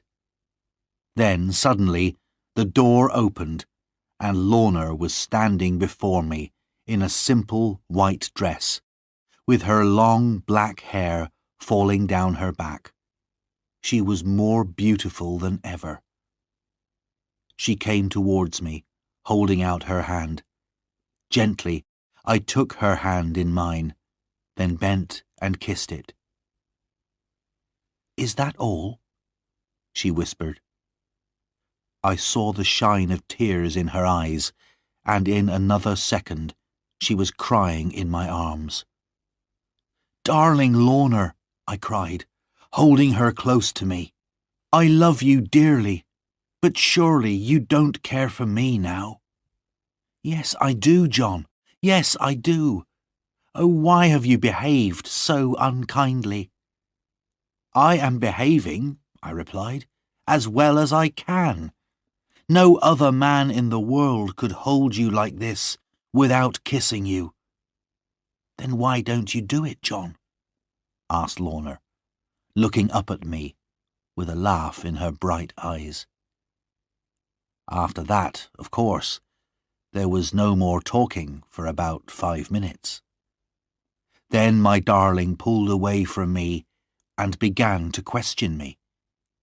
"John Ridd, you must tell me the truth, the whole truth. Why have you never, for more than a year, taken any notice of your old friend, Lorna Doone?" "Because," I answered, "my old friend and true love sent me not one word or letter in all that time." "What?" cried Lorna. "Oh, no, my poor John. I have often suspected something like this, but she always said—" With these words, she rang a bell very violently, and a few seconds later, her servant, little Gwenny, came in. "Gwenny," said Lorna, "what have you done with all the letters I gave you to send to Mr. Ridd? No more lies now." Gwenny gave me a very black look. "I didn't send them," she said. "You're a grand lady now, mistress. You should marry some grand lord, not a poor farmer from Exmoor. I was only thinking of you."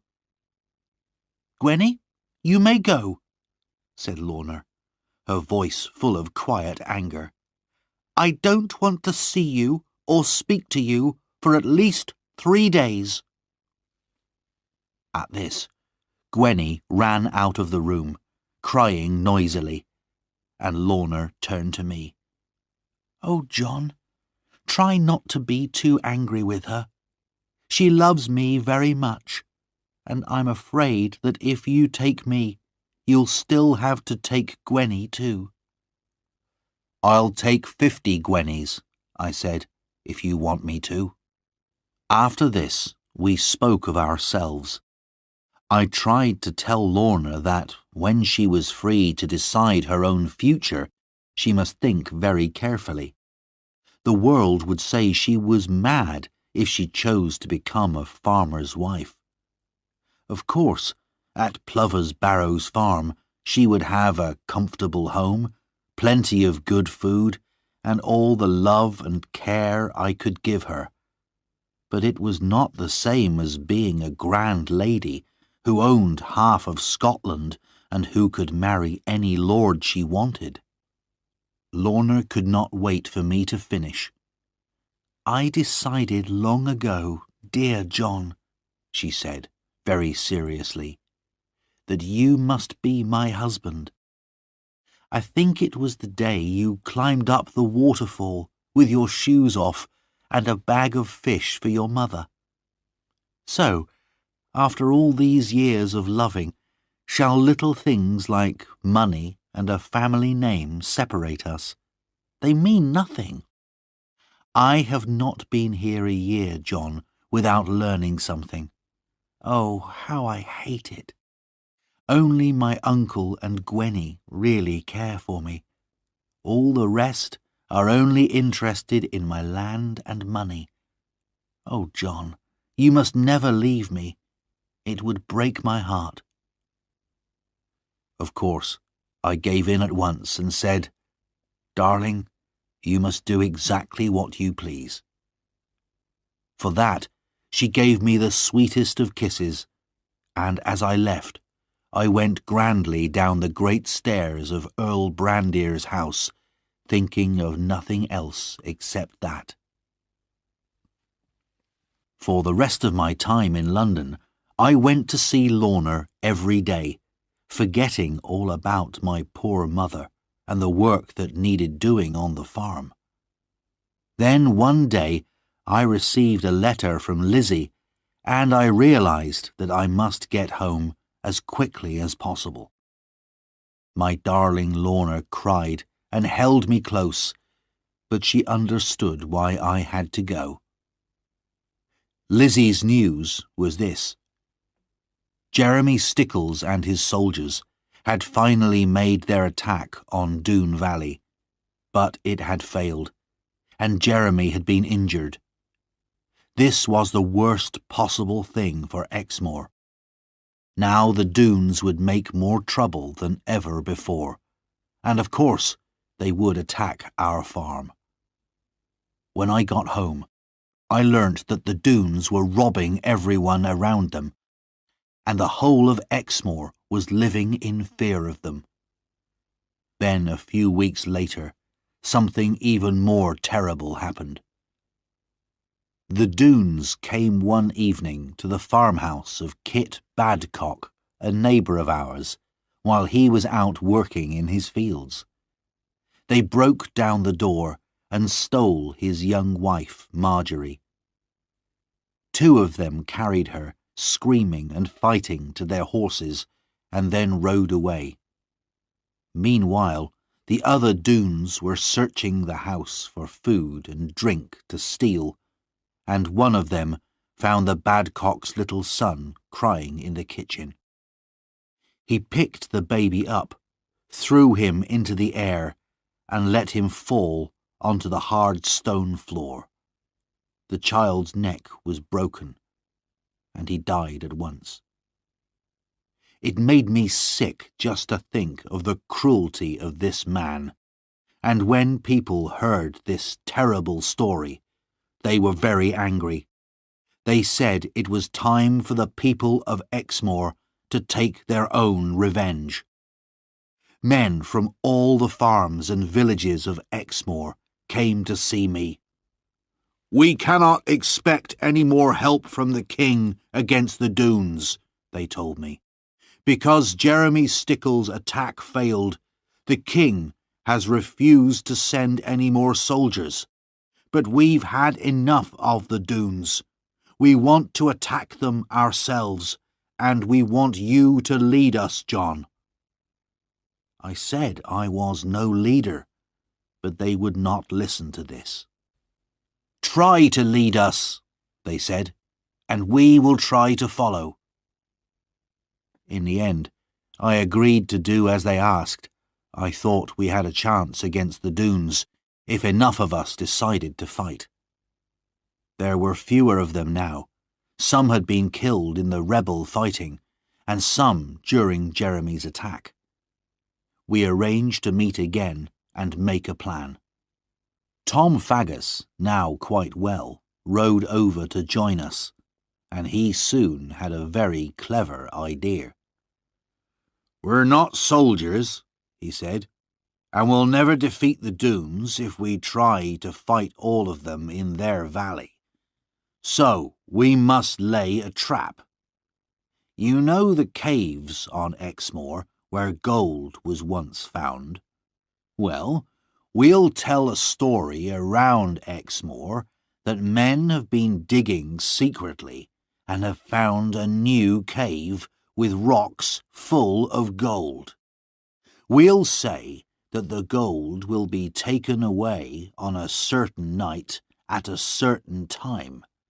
The Doones will naturally plan to attack and steal this gold, but some of us will make a trap for them in the caves. Meanwhile, the rest of us will attack the valley as soon as we know that some of the robbers have left." The second part of our plan was this. Tom would take some of our men and pretend to attack the Doone gate, while our main attack would really come from the waterfall end of the valley, the route I had discovered so long ago. The plan went well. The story about the gold was whispered in the right ears, and on the agreed night our spies watched a large group of robbers leave Doone Valley on their way to the caves. Meanwhile, as the moon rose above the hills, I was leading my 20 men to the bottom of the waterfall. John Fry, our old farm worker, was in the mountains which looked down into the valley. When he saw the fighting start at the Doone gate, he would fire his gun as a signal to us. Soon, The sound of John's gun rang around the mountains, and I and my men climbed up the waterfall and into the valley. Tom's men were making as much noise as possible at the Doone gate, and all the Doones had run to join the fight there. We went quietly along the valley, keeping to the shadows under the trees, until we came to the Doone town. Then we got to work with our fire sticks, and before long every Doone house was on fire. We took good care, however, to burn no women or children, and we made sure that they were all out of the houses first. When they saw the flames and smoke rising from their houses, the Doone men came running back from the gate. By the time they reached us, the whole valley was burning. Houses, trees, everything, right up to the sides of the mountains. As the men came towards us, we saw that there were only 12 of them. In the bright firelight, they could not see us, but we had them right in front of our guns. There were so few of them that I thought we could take them as prisoners. But my men did not wait for a word from me. They saw the chance of revenge on the men who had burnt their homes and stolen their women for so many years. They fired, and 5 Doones fell dead. The robbers fired back wildly, but they could not see us clearly in the shadows. Soon all the guns were empty, and the battle became hand-to-hand fighting, with knives and sticks. I stood to one side. The only Doone I wanted to meet was Carver. But as I started to look for him, I saw something white in the grass, moving close to the ground. I ran to see what it was, and found the counsellor. I recognized him from Lorna's descriptions, and here he was, on his hands and knees, trying to escape from the fighting. The white thing I had seen was his long, white hair. When he saw me, he got to his feet. He knew at once who I was. "John Ridd," he said, "won't you be kind to an old man? Let me get away from this violence, John." "I will let you go free, sir," I said, "but on one condition. Tell me honestly, which Doone killed my father?" "I will tell you honestly," he said, "though it hurts me to say it. It was my son, Carver." "I thought it was him," I said, "but you were not there, so I don't blame you." "I've always been against violence," the counsellor said, shaking his head sadly. "And now, John, let me go." He was an evil, lying old man, but I let him go. I don't know what happened to him, but he was never seen again on Exmoor. Then I went to look for Carver, but did not find him. Afterwards, I heard that he had led the Doones who had gone to the gold caves. Our trap was successful, and all the Doones had been killed. All except Carver, who had ridden his horse through the attackers and escaped. The Doones were totally defeated, though. When the sun came up above their valley the next day, all their houses were nothing but blackened wood. We had lost 16 men in the fighting, but out of nearly 40 Doone men, only Carver and the counsellor were left alive. But the thought that Carver, that cruel and violent man, was still living somewhere on the moors, did not give me much peace.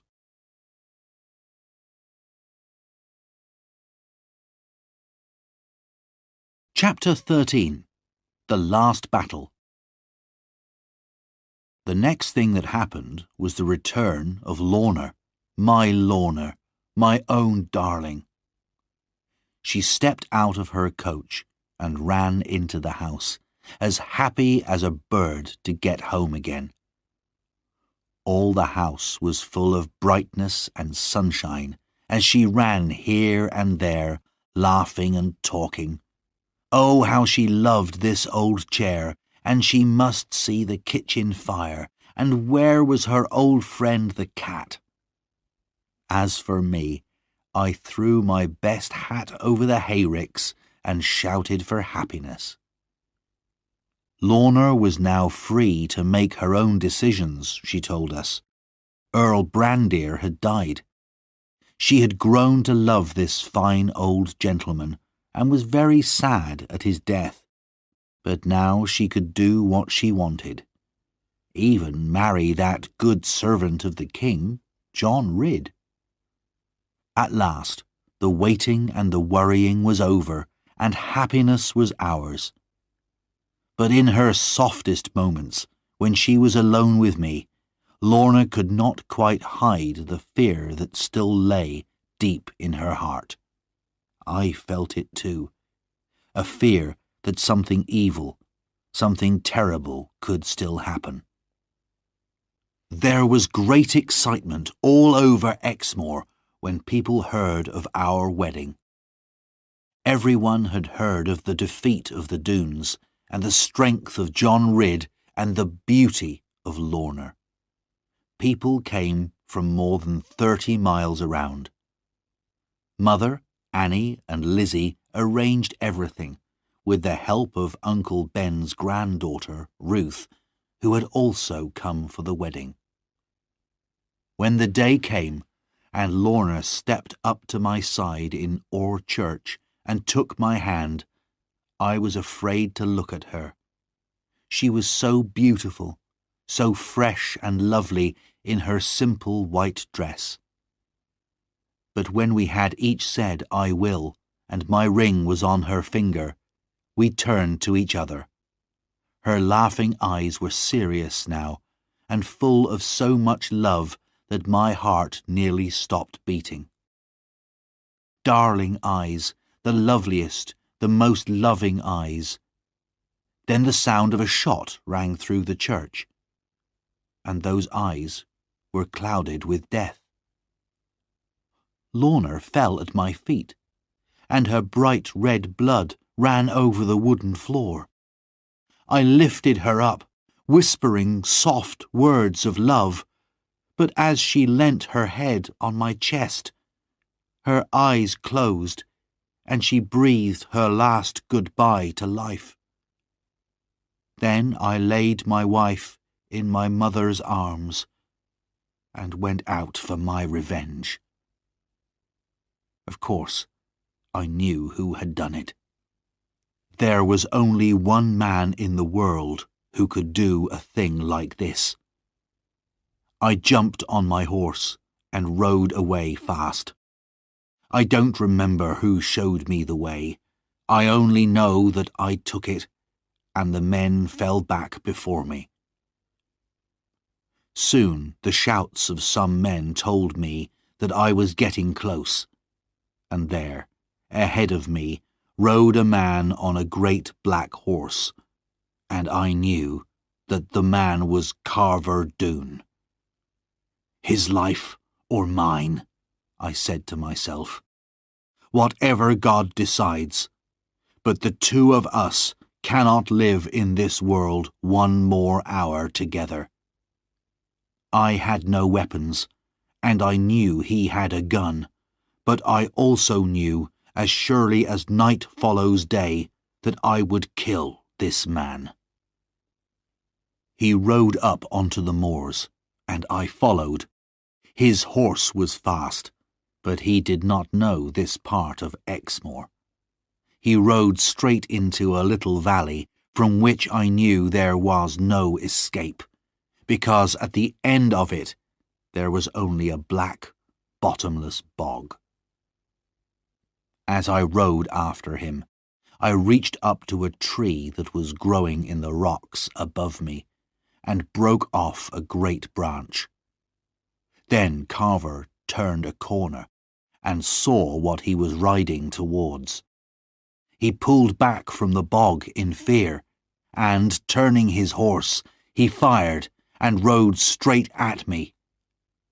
The bullet hit me somewhere, but I took no notice. I put my horse across his path, lifted the branch above my head, and brought it down hard on his horse's head.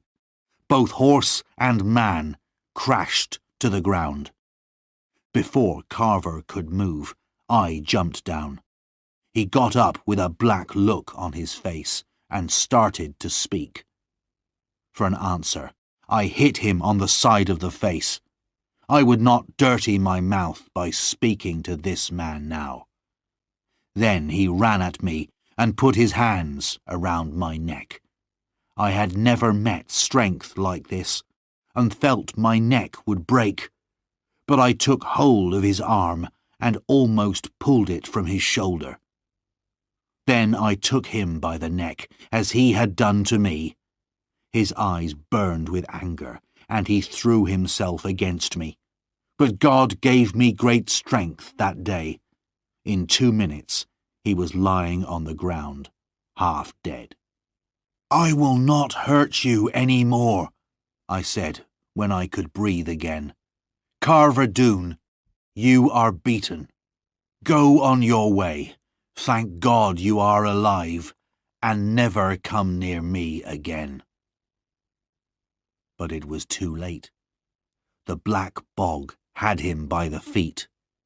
As he lay like a mad dog in front of me, the ground itself began to pull him in. In our murderous battle, we had not noticed where we were going. I only just managed to jump with my last strength from the terrible blackness, but I could do nothing for Carver. While his mad eyes stared and his arms waved wildly above his head, the black bog pulled him down, and he disappeared from sight. I don't know how I got home. I had lost a lot of blood. By the time I got to the farm, I was riding in a dream. John Fry took my horse away, and Mother led me indoors. "I have killed him," I said, "as he killed Lorna. Now let me see my wife. She belongs to me, though she is dead." "You cannot see her now, John," said Ruth, coming forward. "Annie is with her now." "What does that matter? Let me see my dead one, and then die." All the women moved away from me, crying. Only Ruth stood by me and put her little hand in mine. "John, she is not your dead one. She may still be your living one and your wife. But you must not see her now. The sight of you like this will certainly kill her." I could not understand what she was saying, but I let them lead me upstairs to my bed. The bullet had broken a bone in my chest, and I was soon in a fever. It was only much later that I learnt how Ruth had saved Lorna's life. When I had run out of the church, Ruth had taken control. She made John Fry and the other men carry Lorna home immediately. There she cut off the wedding dress, pulled the bullet from Lorna's wound, and stopped the bleeding with cold water. All this time Lorna lay still and white, and everyone was sure that she would die. But Ruth covered the wound with a cloth, kept her warm, and made her drink a little wine from a spoon. And after a while, everyone could see that Lorna was still breathing. She lay close to death for many days, but with Ruth's loving care, she slowly began to get better. Meanwhile, I lay in my bed, only half conscious, and in my fever I did not believe them when they told me Lorna was still alive. I knew in my heart that she was dead, and I had no interest in life. A life without Lorna was worthless, without meaning. Mother cried and thought that I would die. But after 6 weeks, the fever left me. I was so weak that I could not leave my room. Outside the sun shone on the spring flowers, but in my misery I cared nothing for the beauty of the world. Then, the next morning, Ruth came to see me. "John," she said, "are you well enough to see your wife? I was afraid to bring her before, while you were so ill." "I don't understand," I said, staring at her. She went away, then came back, and behind her was Lorna. Ruth closed the door and ran away, and Lorna stood before me. But she did not stand for long.